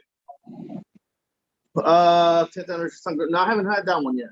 I did have those. I didn't really care for either one of those either. The sun grown, I wasn't even able to finish that one. I'm glad I didn't even think about that one, Carson. That's another one that wasn't that good to me either. You know who I think I seen also not like that cigar was Martina Mine. I think he reviewed that one and he said he didn't like that one. Yeah, I didn't like that. Or the Maduro I was at least able to finish, but it still wasn't one. It wasn't a cigar that I go back and revisit. It just was like, Another cigar I really didn't like is a Rocky Patel Sungrown, came in a tubo. Oh God. Not good? No bueno. And see, for me, like that's funny you mentioned the sun grown. So one of the few Rockies I do like is the sun grown Maduro Lancero. Okay. If you ever and so what's good about those? If you see one, just buy it to try it. I think they're like $6, $7. But Rocky's some of his best cigars, he's always got rid of the SKUs really quick. Like the Decade Cameroon was really good. The Super Ligero Lancero was very good. And they were very cheap cigars compared to what we're paying for cigars now. But he just got rid of them really quick. And I was like, what are you doing? Like, you got all these SKUs and the best cigars you produce, you're getting rid of them. So I was just like, man. Okay, so I want to ask you something. I heard that you were doing something with Black Line Luxuries. It's a cigar pack or monthly, a different monthly club package or something like that. Can you explain to me what that is? Because I heard some of it and I was like, man, that's awesome. But for anybody that hasn't heard that yet in this room. Yeah, so what we're going to end up doing, we're going to roll it out in June. So it's going to be called the Black Line Select. So it's pretty much, you guys know the regular club, we feel like it's a great club altogether. But I still have my hands kind of tied just because of the sheer volume or just how many people we have in the club. And so certain cigars, like I want to put in the club, but I just can't just for inventory reasons. So this is going to be a much smaller, like upper tiered. I guess we would use the word tiered. It's just like an upper level version of the club. So you're going to be getting 4 cigars every month, and then you'll be getting 4 cigars for $75. But this is going to be the one where you just have all kinds of crazy shit in there. You just never know what you may see. Of course, you'll probably see some Padrones and Family Reserves in there, some Davidoffs, some higher end. You're gonna have some crazy. That's where you might start seeing your Atabays. You might see your Byrons, Paul Gamarian. You might start seeing stuff like that in there. But that's going to be a particular thing we're rolling out. It's only going to be 25 spots. We're going to only allow it, which I'm sure it's going to fill up quick, but we're only allowing the people that are already members of the club to have first dibs at it, which with 25 spots, it's going to be, it's going to be filled by people in the club. So I've already, when we talked about it first in the stream a couple of days ago, we already had quite a bit of interest on it. So, and that's going to be a much different commitment than, like our regular club is just, you can get in and out it every month or do whatever you want to do. But this one is going to be every quarter. So you'll pay per quarter and you just have 3 months locked in and then you just do it that way. After you do a year, after you do a year of the club, you'll get we'll decide at the end, me and James will talk about it. Each person in that Black Line Select will get a box of cigars. And then it'll also allow you to get 20% off on the at the store too. So damn, that's a hell of a deal. Yep. Yeah, so we're it might not. I mean, by the time that we talk about it publicly, I'm sure it'll be closed up because people are already all over it. So I'm really excited about that because it's like James and Nick came to me and pitched the idea. I was like, that's perfect because that's what I want to do. Certain cigars we just want to put in, but we just can't because there's just too many people. But with the Black Line Select, it's kind of like you got free range to kind of do whatever you want to for these 25 people. So, yeah. And that's what I like about working with James and stuff is he lets us do a lot of things that we want to do. I know when we first signed up with him, I just pitched something to him and he was like, let's do it. You know what I mean? And it's much easier for him, right? Because like that's why I said that's the beauty about working with like a smaller mom and pop style B&M. It's not a very big chain like some of these other. A lot of the clubs don't have brick and mortars attached to them, so they're not able to have that creative freedom. And then the ones that do have brick and mortars attached to them, they're already so well off and so established. Let's just be honest; they don't care about what me and you got to say or what our input is. Like I could. I'm not saying any names, but I could be curating for another club and say, well, let's do this, and like, nah, I don't want to do that. We need to get these certain cigars out. We need to kind of liquidate all this stuff. It's not here with Black Line. Every cigar that we pick and choose, there's no liquidation involved. There's a strategic strategy, or it's a strategy for what we're picking, and we buy the cigars for the club. So it's never just, man, we got 800 of these laying around. We need to get rid of them. You know what I mean? So and I think that people that are in the club can kind of tell when you look at the selection that it's not just stuff that we're trying to get rid of or not trying to or push off on people. I've seen some clubs, man. I know, and like I said, no offense to AJ, because I know a lot of people. Like I know I saw Danny in here earlier. He said he was an AJ Fernandez fan, but at the same time, I don't want to pay for a New World cigar in my monthly box. You know what I mean? Like that's something that those cigars are everywhere. Like I can get that anywhere. And so that's the purpose of this too, right? So like the Plasencia, that's a cigar that can be found in brick and mortars, but everybody won't pull the trigger because of the price. Yes. But you grab the cigar, you end up liking it. Maybe you might not buy it all the time, but at least you know that you like this cigar if you do like it, and now you can pick it up. Well, if you're not willing to gamble on a $5 or $6 cigar, then I think you might be doing the wrong thing. Yeah. Well, it's kind of like we look at it like that too. And even if we do, even when we do put the $8, $9, $10 cigars in there, these are cigars that we feel are really good cigars, but just are overlooked. We're not putting in regular run of the mill stuff. We put it. It's a very thought out strategy what we're doing while we're doing it. So yeah. I mean, we if you guys haven't heard, we started our own. It's not a monthly thing. It's just a sample pack that me and Robert put together. It's a sample pack that we thought about how to do it and to make it not expensive for everybody. So we sat there and thought, man, what can we do? So we decided to make a sample pack where every cigar is under $10. And we added 5 cigars. We're like one for each day, Monday through Friday. You guys get one cigar for every day, and it's every cigar is gonna be under $10, and it'll be inexpensive to purchase, and you guys get a good deal. And I actually have a sample pack right here because I knew we were going to talk about it. M. Junior, I'm not gonna let you down, brother. The Select Club is gonna be special. Don't worry. And also, I want to mention this too. I don't want people to think that us starting this is gonna hinder or take away from anything that we're doing in the regular club. The regular club by far is still priority, and we still prioritize the main club still. That's what's helping us get our name out there. That's what's helping the recognition. And those are the people that are that's been there the whole time. So it's like, I don't want anybody to think that us starting this, these 25 people are going to take precedent over the general club. So So on the sample pack that we have right now, it's called the Smoking It Go-To Sampler, and we picked out the CAO Brasilia Classic. Yes, and it's the Amazon, which is a 6x60. We also picked the Perdomo Champagne 10th anniversary, also a 6x60. Yep. We got the Juarez by Crown Heads, 5.5 by 46. The Chihuahua size, yeah. Yep. And the Umagog. Another great cigar.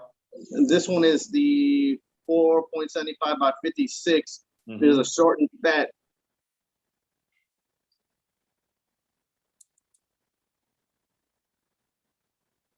And we also got the Rose by Deadwood Tobacco. So Even though I'm not a sweetened or infused cigar, that cigar is very, very popular and apparently very hard to get a hold of. Yes. And we're the same way. We're not really big in infused cigars, but the ones that we'll put in our sample packet, usually it'll just be one, but it's something it's kind of hard to get.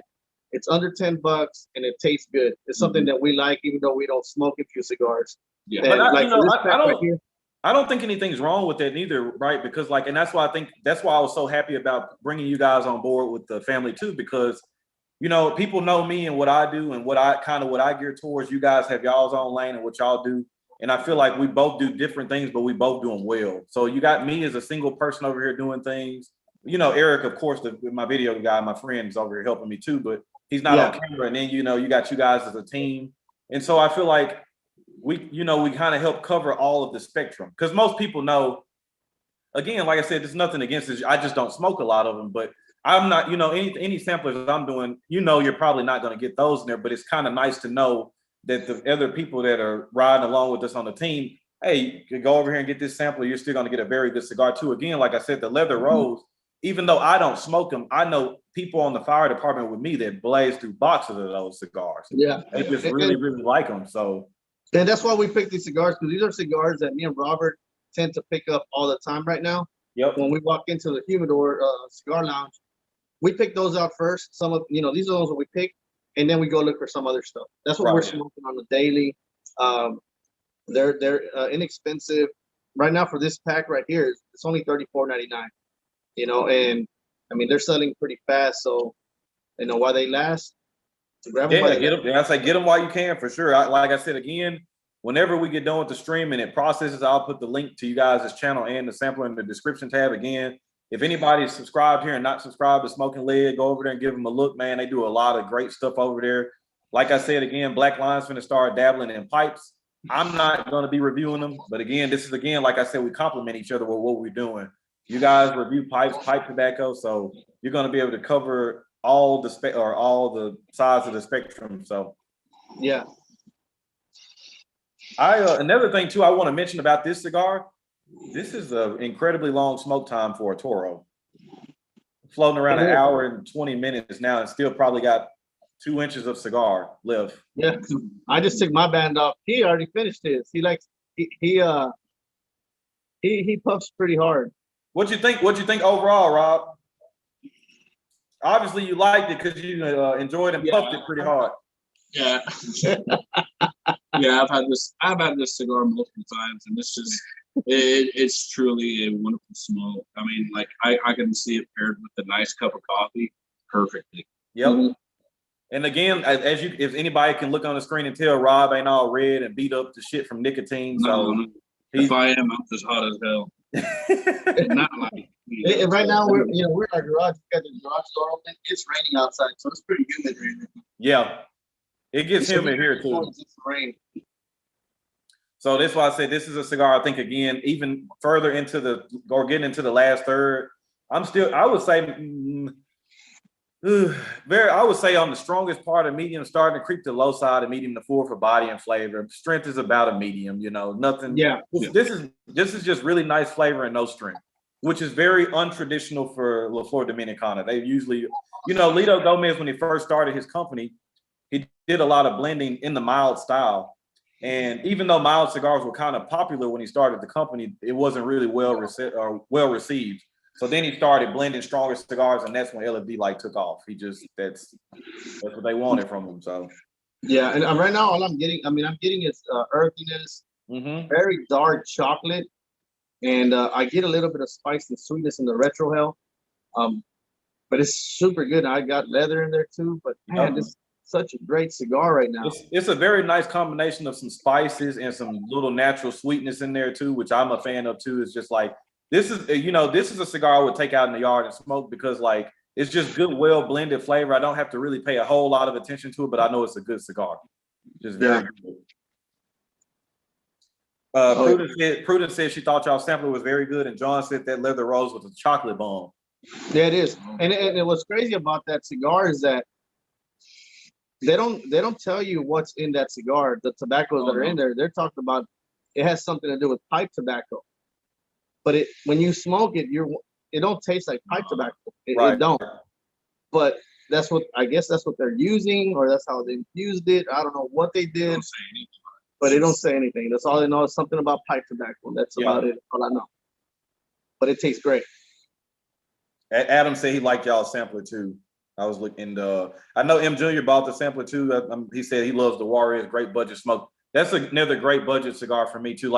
If people always come to me and ask what is a good $5-6 cigar, I always recommend the Warrior Shot 6. I'm like, it's a great cigar, and you don't have to commit. You can probably smoke that cigar in 45 minutes to an hour. So you don't have. For me, most of the time, I don't really like sitting over an hour and a half smoking a cigar at a time. I like about an hour and a half is about the time I like to designate for a cigar, and then I kind of go, I'll do something else, and then if I want to relight something else, then I'll do that. So yeah, I've had some cigars that lasted me about 4 hours just sitting there smoking. Well, you smoking something from Asylum? No, I remember smoking. It was the Cohiba Black, the Gordo or something like that, or the Giant. Yep. That's what 4 hours, and it was like a 4 hour 4 smoke. hours. I lit. Check this out. I got to my friend's house. We're partying, having a good time, drinking. I lit it as soon as I got there, and when the party was over, I had just finished the cigar. How many times did you have to relight it? No, not at all. It was good the whole time. Damn, that's too long. Yeah. You had to, well, the only way that you can do that is if you're drinking. Because if I wasn't drinking, I would have probably just, all right, I'm done with this. Yeah, see, and that's what I was drinking. I didn't notice it, but man, I was smoking that thing for 4 hours. I smoked a Monte Cristo A for the tournament, and it was like a 3 hour smoke. Great flavor, but at the end of it, I was like, man, shit, just a lot of time to smoke a cigar. Just a long, long time. Thankfully, I didn't have really much going on that day, but it's like when you sit down with like an A model. Have y'all ever smoked an A model cigar? The which one? 8 Mile? It's called an A model. So the size is like a 9 1/4 by 47. No, it's a very long cigar. I had to try to find a way to get y'all some A cigars to smoke and do a review on. I know that's gonna be funny to watch because I know probably about an hour in, Robin will be like, all right, man, shit. When you look at the cigar, you've only moved like a couple inches and you got this cigar left. Dude, I smoked the Asylum one. It was a 9 by 90 or something. I smoked the Pandemonium and it was like, the flavors weren't bad, but I was after like 2 hours, I was like, all right, I'm done with this. And I think I was like halfway through it. I'm like, I can't smoke this no more. Yeah, it's a huge cigar, but it still tasted really good for being that big of a cigar. It just it's gonna sound gay, but like it just didn't feel right. It was too big for my mouth, bro. Dude, I think Roma Craft has one called a Femur that's like 120 ring gauge. The which one? I think Roma Craft makes it. I think it's called the Femur. It comes in a 120. It's 120 ring gauge. I believe Roma Craft makes it. Hell like no. That's like the. We'll both be sure. That's like the. What is it called? The. Or the Woody. The Woody. The Woody. Woody? Yes. That one. I He ain't wants to smoked get it. that I ain't before. smoked it and don't have no plans on smoking it. But that thing is long. Yeah, I'm good. Or like I said, if I did smoke anything like that, it's gonna be off camera. I ain't smoking it. No, see, if I'm gonna smoke it, it's gonna be on camera, and that'll be the only time. That's it. It'll just be for the people who are watching. That's it. And then touch tips. M Junior says y'all should review the big ass Aganorsa Lunatic, which I think they make bigger ones. I think they do make one that's like a 80 or a 90 ring gauge, and it has like a torpedo head. So I'm cool. A funny story, like, so one of the B&Ms I frequent here, I was smoking one day early in the morning, and I had like a Corona or a Lancero or some old guy come stumbling in, and he's kind of creating small talk, and he walks in the humidor, walks back out. He looks at me, he's like, "Man, you don't need to smoke that, man. You need to smoke this thing. You get this big ass cigar for $10." And I just looked at him and just like turned my head back. I was like, "I'm not smoking that, man.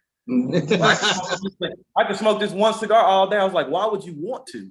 Why would you want to smoke one cigar the whole day?" And you know what? I've walked into, I've hung out in the cigar lounges sometimes. I've got people doing that, man. I just looked at Janice's comment.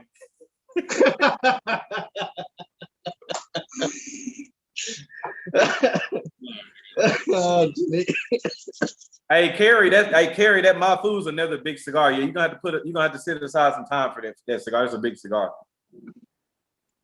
Yeah, Caesar, big, black, oily, got veins and shit, man. I'm out. I'm out. He explained it perfectly. Nope.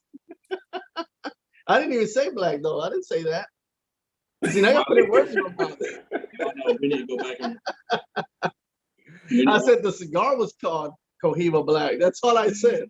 Go back and watch Martin's playback. Man. Somebody said Cheech and Chong, Led Zeppelin. Right. Yes, Sean said the DBL sample has the 860 My Food and I can't do it. Can't do it. Yeah, this is still good for me. What I like about this one too is the smoke's not hot, it's not bitter or anything. It's just it's good. Yes, and I knew, I knew with you being an LFD fan that you would like this cigar, but I was just telling you in the beginning, I'm like, it doesn't smoke like regular LFD stuff. It's just it's a completely different experience. Yeah. But this is definitely a really good cigar from LFD. I like this cigar. Yeah, and I knew whenever Ron gave us the options between the two cigars. I mean, we both knew what he was going to pick. I knew he was going to pick. Because he said, y'all want to smoke a strong cigar or a medium cigar? And I already knew if he said strong cigar, he was going to say that the Plasencia, which I've already had several times. I'm like, I already had that one. That's why I was like, medium. I already knew he was going to pick this one. And I was like, yeah. Perfect. And then I was about to say, like you, I've smoked the Plasencia on camera a lot of times. So it's just kind of like, all right, Yeah. So we'd be able to get a good experience with this one because I've never reviewed it and y'all haven't either, even though me and Rob have smoked it before. So I thought it was a no-brainer for this one. Next month is going to be really nice. James has already said it too. So next month it'll be another month with 5 cigars. Wow. So just a heads up for everybody in the club, it'll be another 5 cigars. I'm gonna stay away from everything when it's released. I'm staying away from all social media because I didn't realize whenever I popped into your live, oh, here it is. He's explaining it. It just happened to me too. I'm like, well, I'm already in it. Yeah. And it's been nice too. And I understand what you're saying. It's like, so when we first started the club, we didn't have as many members, so it wasn't as many people posting and the hashtags and stuff. So it's really nice to see the community growing and starting to see more and more posts about the club too. So I'll be excited. So May will be another really good month. We got some really good cigars in there next month. So I think that's good because I'll be excited to see what everybody thinks. May's my birthday month, so that's good. I get to get, it's like a birthday gift right there, an extra cigar. June, Yep. June needs to be the best though. I'll give y'all one clue though. There will be a Lancero this month. Oh, cool. I'm a fan of Lancero. I do too. I like them too. They used to be my absolute favorite size cigar. I'm just moved up to like that 46, 48 ring gauge though. I like those Corona Gordas and up to like Robustos. So I like the like 5x50 Robustos. Yeah. Carrie says I have commitment issues. Yeah, I got commitment. I got them too, man. Big Taz, cigar porn. Yeah, that's what we're talking about right now. So do y'all have anything coming out anytime soon? Any reviews or anything y'all have already shot? Tomorrow I'm gonna be releasing the M Bombay review. The classic torpedo. Yes. Yeah. Okay. I did that one. Yep. Yeah, Robert wasn't in there this time. Unfortunately, he has some stuff to do, but I did it, and you'll see what I think about it when y'all see it tomorrow. Robert, have you smoked that cigar yet? I have not. Okay. I'm gonna smoke it whenever he puts up the video. Okay. Usually, if most of the time, if we plan on doing do a double review, I can't make it. I usually smoke that cigar while watching to see. Yeah, to see if you get any kind of consistencies or not. Yeah. Yeah. And honestly, dude, I know you do it, but I love hearing other people when they comment. Like, dude, I smoked it while you were while watching your review, and man, I got some of the notes, or man, you're right, and all this stuff. It feels good to see the comments like that, man. Yeah, you don't sound crazy. Yeah, and it makes me want to do more reviews. It boosts you up, man. So that's why I've been saying that, I've been kind of harping on it for the past couple of weeks too, about like, not even just with me particularly, but I've always been telling people, like, if you like your content creators, make sure you're engaging with the channel, even if it's hitting a thumbs up or whatever, or commenting if you want to. Like, that stuff goes a long way. I always say, you never know who's really close to stopping their channel, or, you never know what's happening. So every little thing helps, man. And I think so many people have the mentality of, well, I'm not gonna write. He has enough. They have enough people that comment. I ain't gonna write anything. And it's like, you gotta get out of that. You gotta get out of that mindset, man. Just if you like what a person's doing, show it. And that's why when people comment on my videos or whatever, I try to comment as soon as possible. Right. I mean, as soon as I get it, if I see it, I'll comment. Unless I'm super busy, like I'm out on the softball fields with my daughter at the games or whatever, and I can't do it because I can't even check my phone. I'm a coach, so I'm coaching first base or whatever. I can't look at my phone. If I look at my phone and the ball comes and hits me in the head, then I'm screwed. So yeah, but yeah, that's comment, man. Comment, like, and that's what keeps us really going, man. To hear what your thoughts, Of course, yeah. Now I'm in agreement. Holy fuck said he had the HBC hot cake sort of average cigar, tons of hype. I would agree with that, man. Of the three sizes that it came in, I like the Robusto the most, the Liguito 4, but the 5 and the Corona Gorda for me. You guys know how much I love HBC stuff. Like, a lot of their cigars just hit my palate, right? But I would agree that cigar for me was pretty average. For HBC, he's put out so many more better blends in my opinion. 500th anniversary, Serie A. Hell, I even prefer, honestly, probably the Pan Caliente over the hot cake, even though I haven't actually reviewed it or whatever. There was another one that came out, the Viaje Cosation #2, which was a Perfecto. That was a really good cigar. He's got some good stuff, but yeah, the hot cake to me was just kind of, it was okay. Like, it wasn't nothing I have to buy or smoke all the time. So now I was going to ask you about, we're talking about comments on our videos and stuff.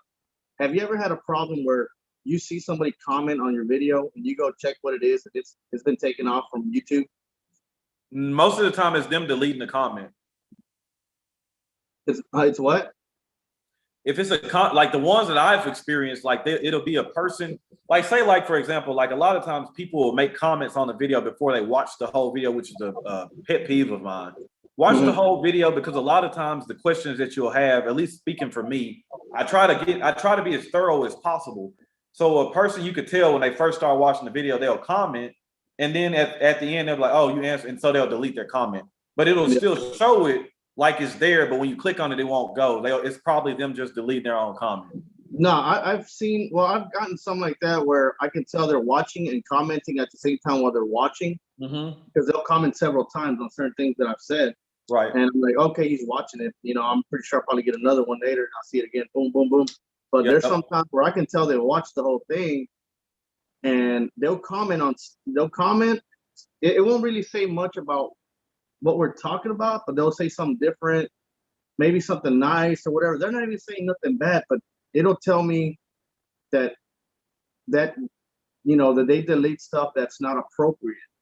And a lot of times it's not even nothing inappropriate. You know what I mean? It's like honestly, I think it's just kind of like YouTube is just kind of been more stricter with, like, of course, tobacco, guns, alcohol. So it's like I've even had people that have come back and like, man, I know for a fact I was subscribed to your channel, and then when I went to check for your videos, it showed me unsubscribed, so I had to hit subscribe again. yeah. So I do think sometimes they do things. Things will be really weird, like you'll lose subscribers, or so I don't think that's far fetched. I think that does happen too.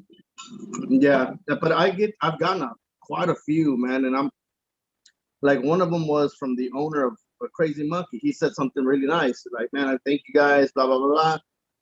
And then I went to go check and it was gone, but I can go to my emails and see what they said, but I can't reply. Right. So I had to actually go out there and personally tell them on Instagram or whatever and be like, hey, I saw your comment. It was deleted by Facebook. You know, thank you or whatever. And they're like, oh, no, you know, I didn't delete it.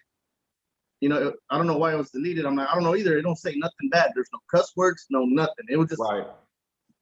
YouTube thought it was something bad, I guess, you know, and so they'll go there and comment again, something different but similar, and it'll stay there. And I'm like, fuck, why is YouTube doing that? You know, and right. It makes me mad because I don't want the people to think that we're ignoring them, especially when they say something positive. And it's a lot of times it's something positive that they say about our channel, right? And it gets deleted, and I'm like, dude, they just say something real positive. Why would they delete that? Yeah. That's why a lot of the time, even if I don't even get to like go through the comments, I'll like every single one of the comments. Right. Yeah. Right. Just so they know, okay, they're actually looking at it.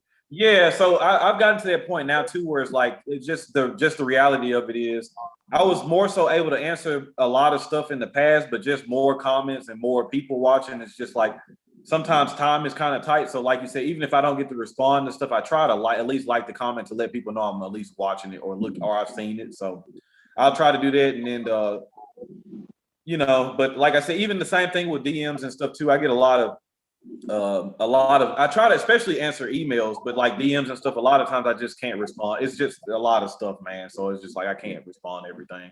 It's unfortunate, but it's just kind of like the nature of the beast, you know. Like I can only imagine with a channel like Cigar Obsession or Cigar Vixen with, you know, it's just not enough time in the day to answer everything, man. You know, and it's just like bam, bam, bam, comment after comment. As soon as they post something, I've seen their stuff, and I'm like, and you know, for me, I still want it to remain personal, you know, like, so a lot of times when channels get that big, it's not uncommon for them to hire a person to respond for them. So I feel like I still will want to be the person behind it that's responding and stuff. So I was like, instead of doing something crazy like that, I just much rather like it, like just like the comment, even if I can't respond back, rather than just having some generic response or something like that. So yeah.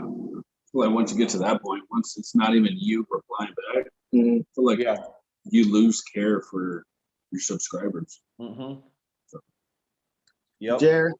Jerry, you're 100% on point, man. Yeah, for sure. Yeah.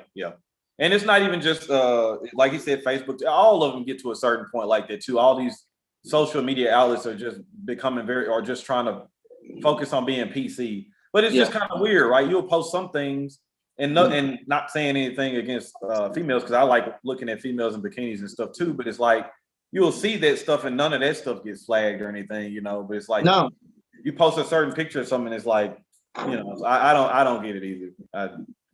But I post a picture of me in a bikini, God forbid. I'm gonna report that as inappropriate. Don't worry, I'm gonna be the one that flags it. You're the one. Yep, I'm gonna DM you after I do. I'm like, hey man, I flagged it because I don't want to see that shit on my timeline. No, I can't get that off my mind, bro. I got a So, picture, and man. I also want to tell you guys, let's talk about this too, right? So, technically, you guys have been doing it longer than me. I've been doing it, but what is some advice that you would give to some of these newer channels with that's just starting out, or maybe that's been around for 6, 7, 8 months? What's some advice that you would give to them? Because talking from you guys, you got, like I said, you guys are battling to get to that 1,000 subscriber mark, which I think, honestly, let's be real. Most people that are starting at channels, that's a very important goal. The majority of cigar channels don't get to 1,000 subscribers. Yeah. So you guys are really getting close to a really important milestone. What do you think has been really important for you guys in the journey? Is like, keeping your head up, just keep battling away, keep hacking away, knowing that in the end it's gonna work out. Yeah. Yeah, I mean, you got to be yourself. Yeah. That's You number can't one. change. Number one Yeah. thing is be yourself. Don't hide who you are. Obviously we're really open about who we are. You can see everything behind us. I mean, it shows who we are and what we're about. And, we're not afraid to tell people, this is what we like, this is what we leave, be who you are, because the people that will follow you, like you for who you are and what you're about. And that's it. I mean, if your channel grows slow, take your time. Also, don't beat yourself up putting out 5, 6, 7 reviews out there in 1 week, because it'll burn you out. I've seen so many channels that, man, they're nonstop putting out content, and it's great, but you'll get burnt out so fast that you'll end up quitting. Take your time. You don't have to do one every week or put one every 2 weeks. At least start off like that. Have fun with it. Enjoy.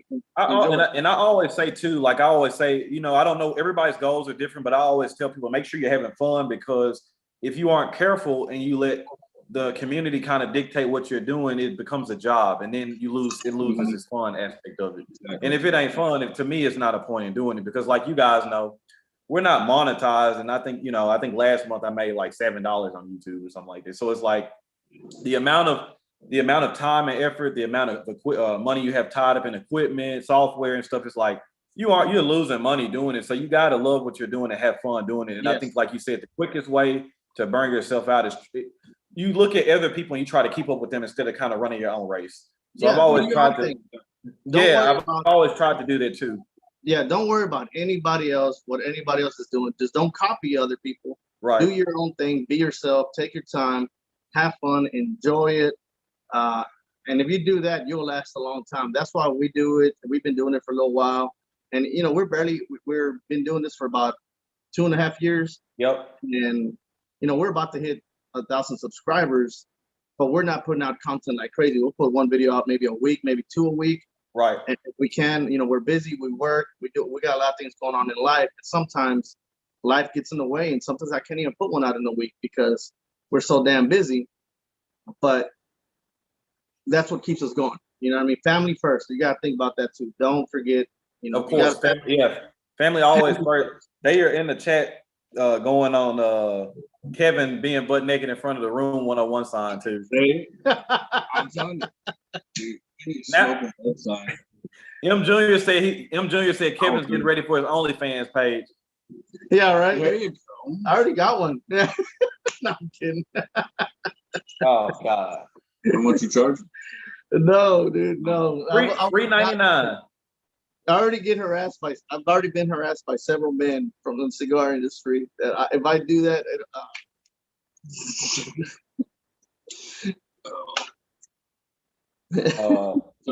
Ash had said that's a very important thing. Don't copy, be original. I've seen quite a bit of that in the past, probably 7 or 8 months. Just a lot of channels coming on, copying ideas, Yeah. I hear those low cigar prices you guys pay, and I'm envious out here in Cali. Yeah. And Matt, you should feel good being out in Cali, because I know quite a few people. Shout out to Carlos, My First Cigar, and shout out to Danny at Puff Puff Cigars. They're in Canada, and they get destroyed with taxes. They've told me Padrones up there are upwards of $60 or $70 for a $30 cigar here. So yeah, Jerry, people, he says, they copy Cigar Madness. Yeah, and it ain't even a lot of that stuff too. It's not even Cigar Madness, but just kind of, I've seen all kinds of stuff, man. It's just like, that's for me, that's what kind of took a little bit of joy out of it for me, is just seeing all the copying and the lack of originality, right? It's just like when I would look at that, I'm like, this ain't even really fun anymore because like everybody's just trying to copy each other, man. Yeah. Yeah. I remember when I first started watching cigar content in 2015, everybody was different. Lee Mack was different than Charles Wallingford. They both were different than Piero Maduro. You had Stogie TV, you had Cigar Obsession, you had Stogie Palace, you had Cigar Vixen. All of them were doing different things. Nobody was trying to do anything like anybody else. It's even to the point now, I've even heard, and you got to be careful with that too. A person can watch somebody so much that they start talking like that person. Yes. I've seen that. I'm like, man, you sound like this other person. Like when they're talking, you use the same words that person uses. You know, like I'm not gonna lie, I've caught myself do that sometimes. I'm like, why the fuck did I say that? Like, yep. And it's just you watch so much stuff. It's like you got. And honestly, we were talking about that off camera. That's why for me in the past probably 6-7 months, not saying that I have, but I also try to transition and watch a lot of stuff that's not cigar related. So I understand like when Lee Mack says, if I'm reviewing a cigar, I won't watch anybody else's review of the cigar before I do my own. Because I don't want to have any kind of subconscious bias or way I feel about it because I watch Ron or because I watch Smoking Lead or because so it's just trying to keep your mind fresh on it. Yeah, and that's why the way we do ours, you don't know what you're gonna get. We're just gonna do. It's like we want you guys to feel like you're right here sitting down with us. You know what I like? You know what I like about the tandem thing, like you do, and like when Kevin and Jess get on there too, is like, you know, everybody's palate is different. So in a one review, I get two different opinions. Even if y'all do like the cigar, both of y'all like it, there might be for different reasons. Or Robert might think it's stronger, that's why he likes it. You might like it because the flavors were really, really good for you, or it was more complex. So it's like when I watch y'all, I like seeing it because or for example. Rob might like something and Caesar might be like, I don't like it. I mean, it's like it's genuine because it's like I don't hate you for not liking the same cigar I like, but you just get a different dynamic, a different feel from it. So I've always liked the tandem aspect of getting two people in a video too. So and it's been several times where Robert really likes something and I totally disagree with him, and it's been vice versa, the same thing. Yellow right. Yeah. Well, we didn't review the yellow. Like one of them was the Mil Diaz. You really like that cigar? Yeah. I don't like it. I like this, and Lee Mack doesn't like it, but I think it's a great cigar. Yeah. So it's just certain things like that, and then what I like about people commenting, people are like, yeah, I didn't like it either, or yeah, I liked it, and stuff like that. I'm like, there you go, it's not. At least I'm like, I'm not the only one, I think you'll never really lose any of your people that support you or follow you along the journey as long as your integrity and you're still honest there. I think a lot of times I've seen that in reviews too, where you could tell even in somebody's face where they don't really like the cigar, but they just refuse to say anything bad about, or it's okay to say you don't like a cigar because it's a couple of cigars, that a lot of people love that I just don't like. It's not going to change my opinion just because the majority likes it. I don't care for them, and vice versa. Cigars that I like that people are like, man, it's an okay cigar for me when it might be a really good cigar for me. So like I said, that keeps everything interesting. What fun would it be if we all liked everything the same, if everything was the same? So it's like I remember whenever Drew Estate's Undercrown, the blue label one, everybody was loving that cigar. They were even talking about Especial. Yep. Yeah, and I'm like, dude, I smoked that cigar 3 different times from 3 different places. That cigar never tasted good for me. Burnt like shit. One tunneled. One was a tunnel. One was what was the other one?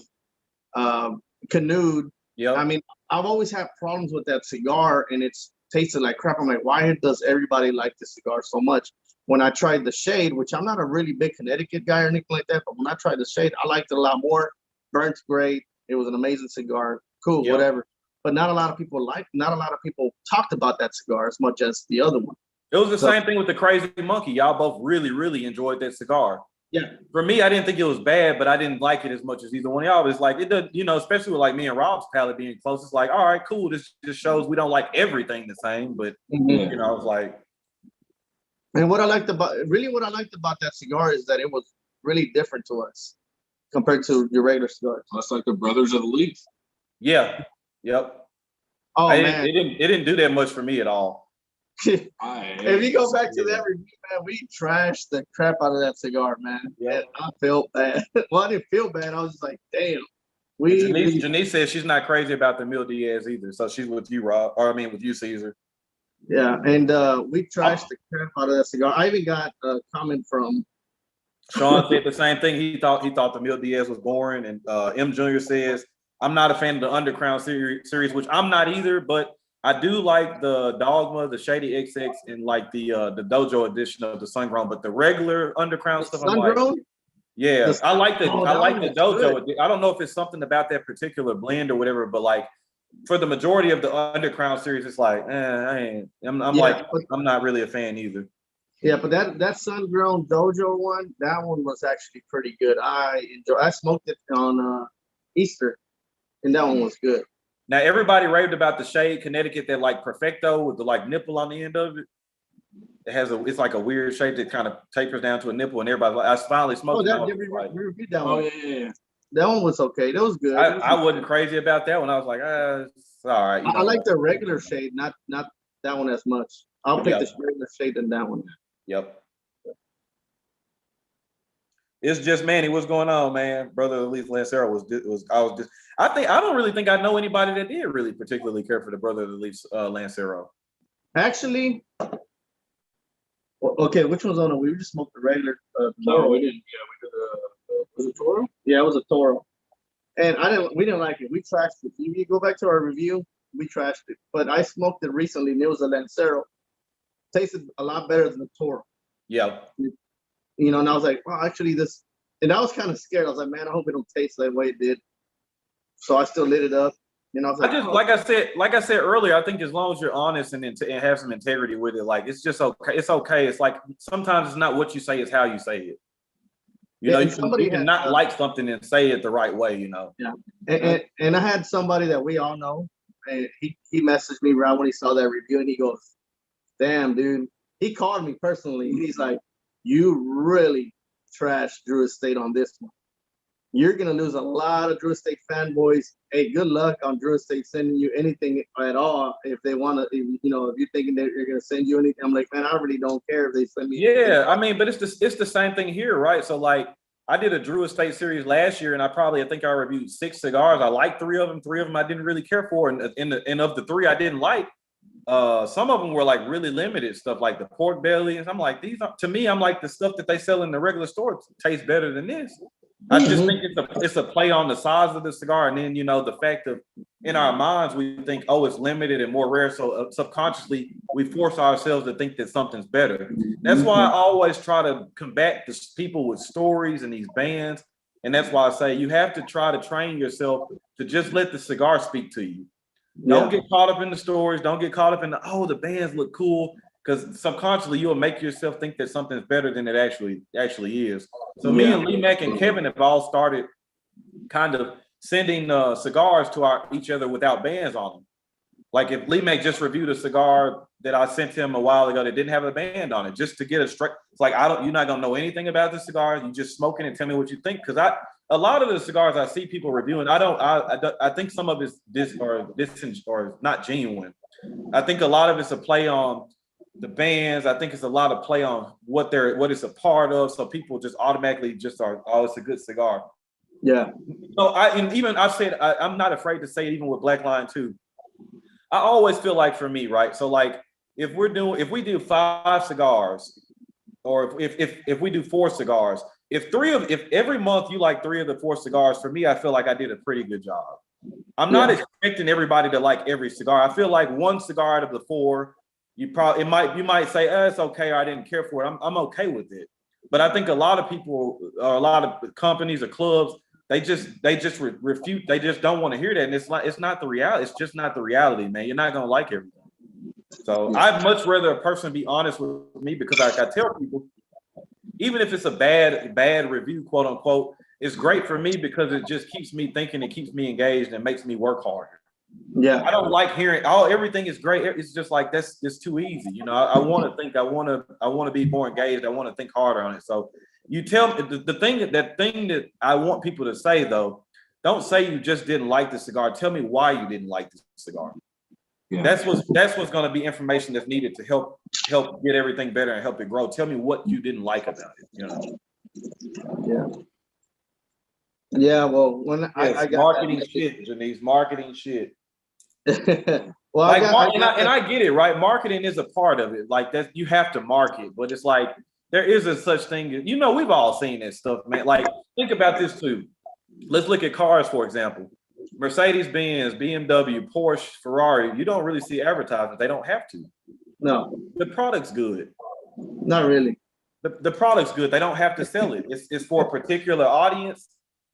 That's who goes for it, you know. They're not that good because I used to work for a German shop, and man, those things came in every day, all the time. I tell people all the time, if, you know, just because you can afford, like we're just talking about cars, just because you can afford something, you have to. I tell people, I was telling a friend, he was looking at a Mercedes, and I said, all right, cool. You can afford the car, but we got to think about when the tires need to be changed. Because I used to be a tire technician. People don't think about that.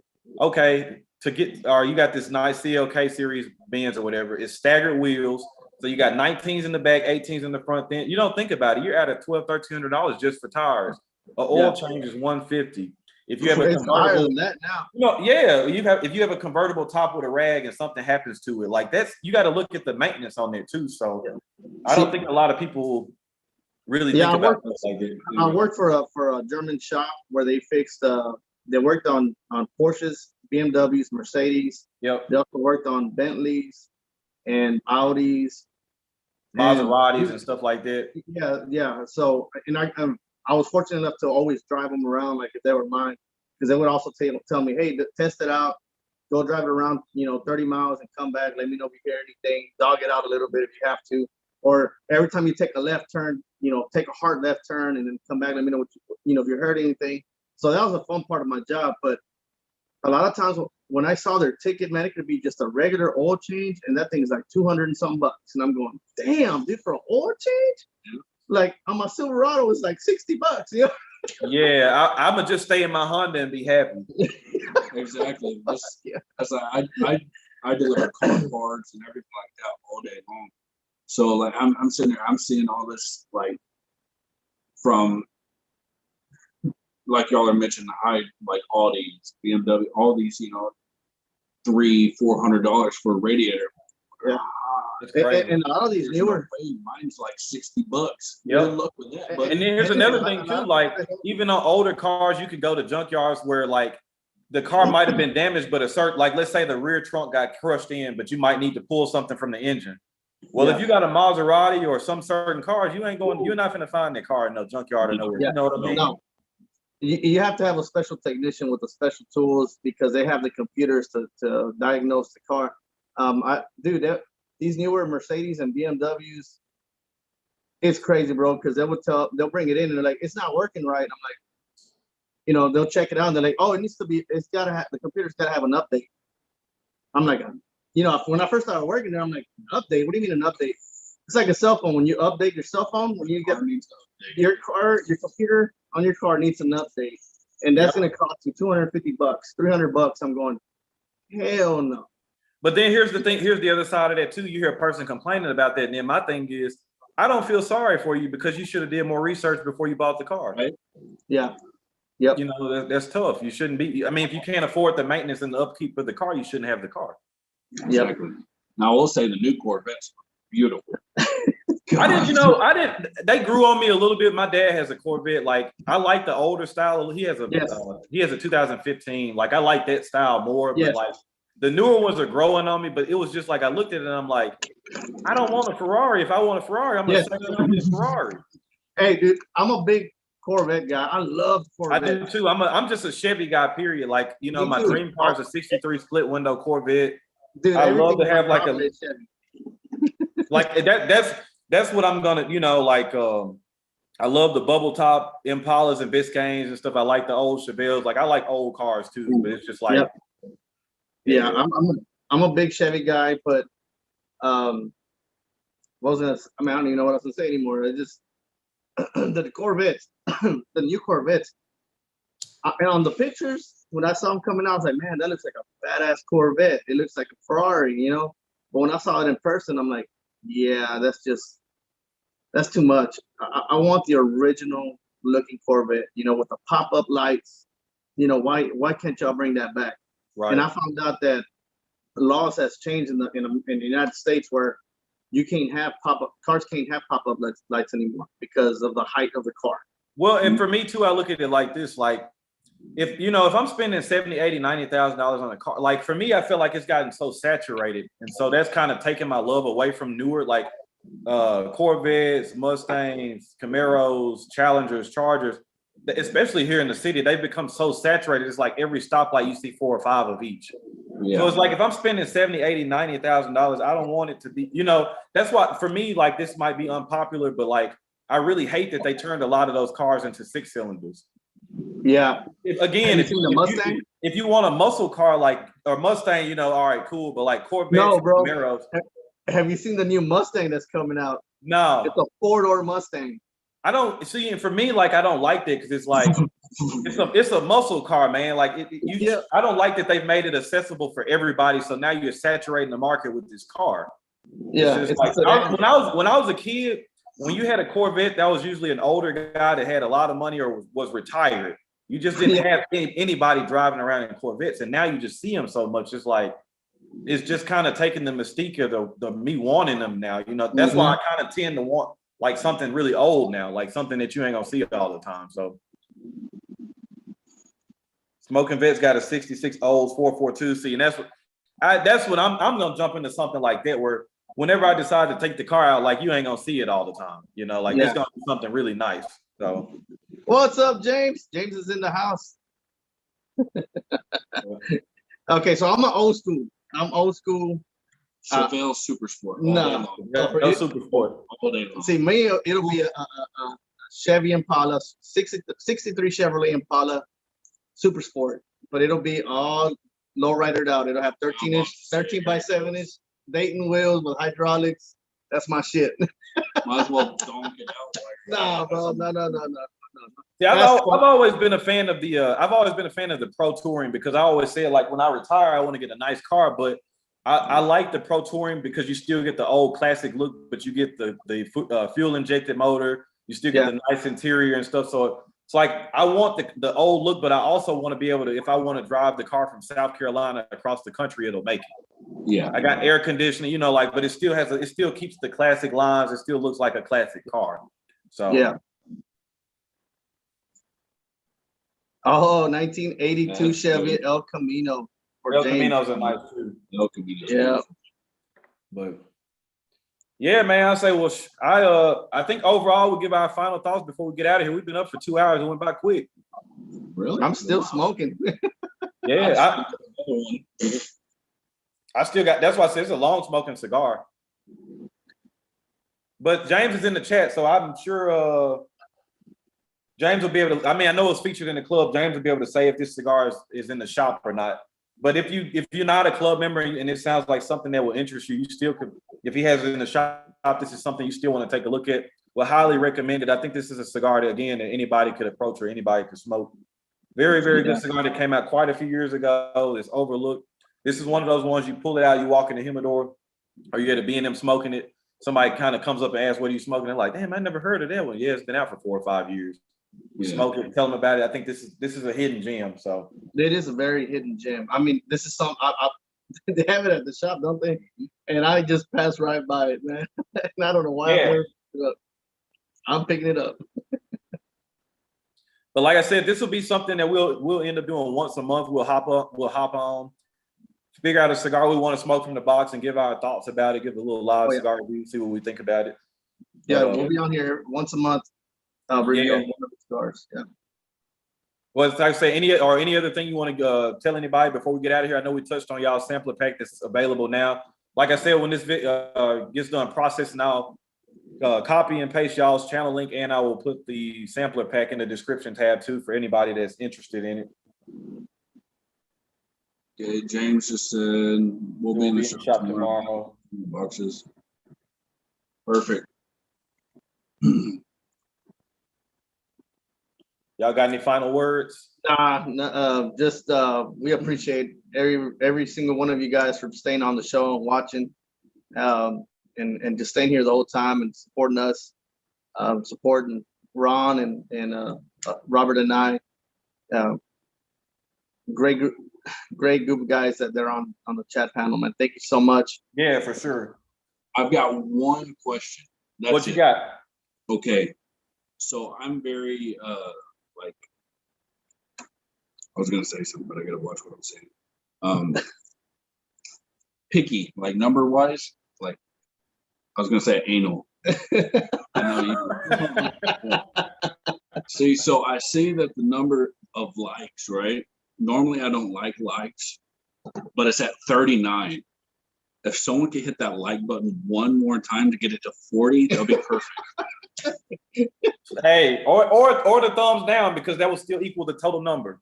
Hit something. I always say hit You can do something. that too, but like, I mean, I'm the type of guy, man. It's always got to be an even number for me. I wasn't even looking at that. That's pretty cool. Let me know.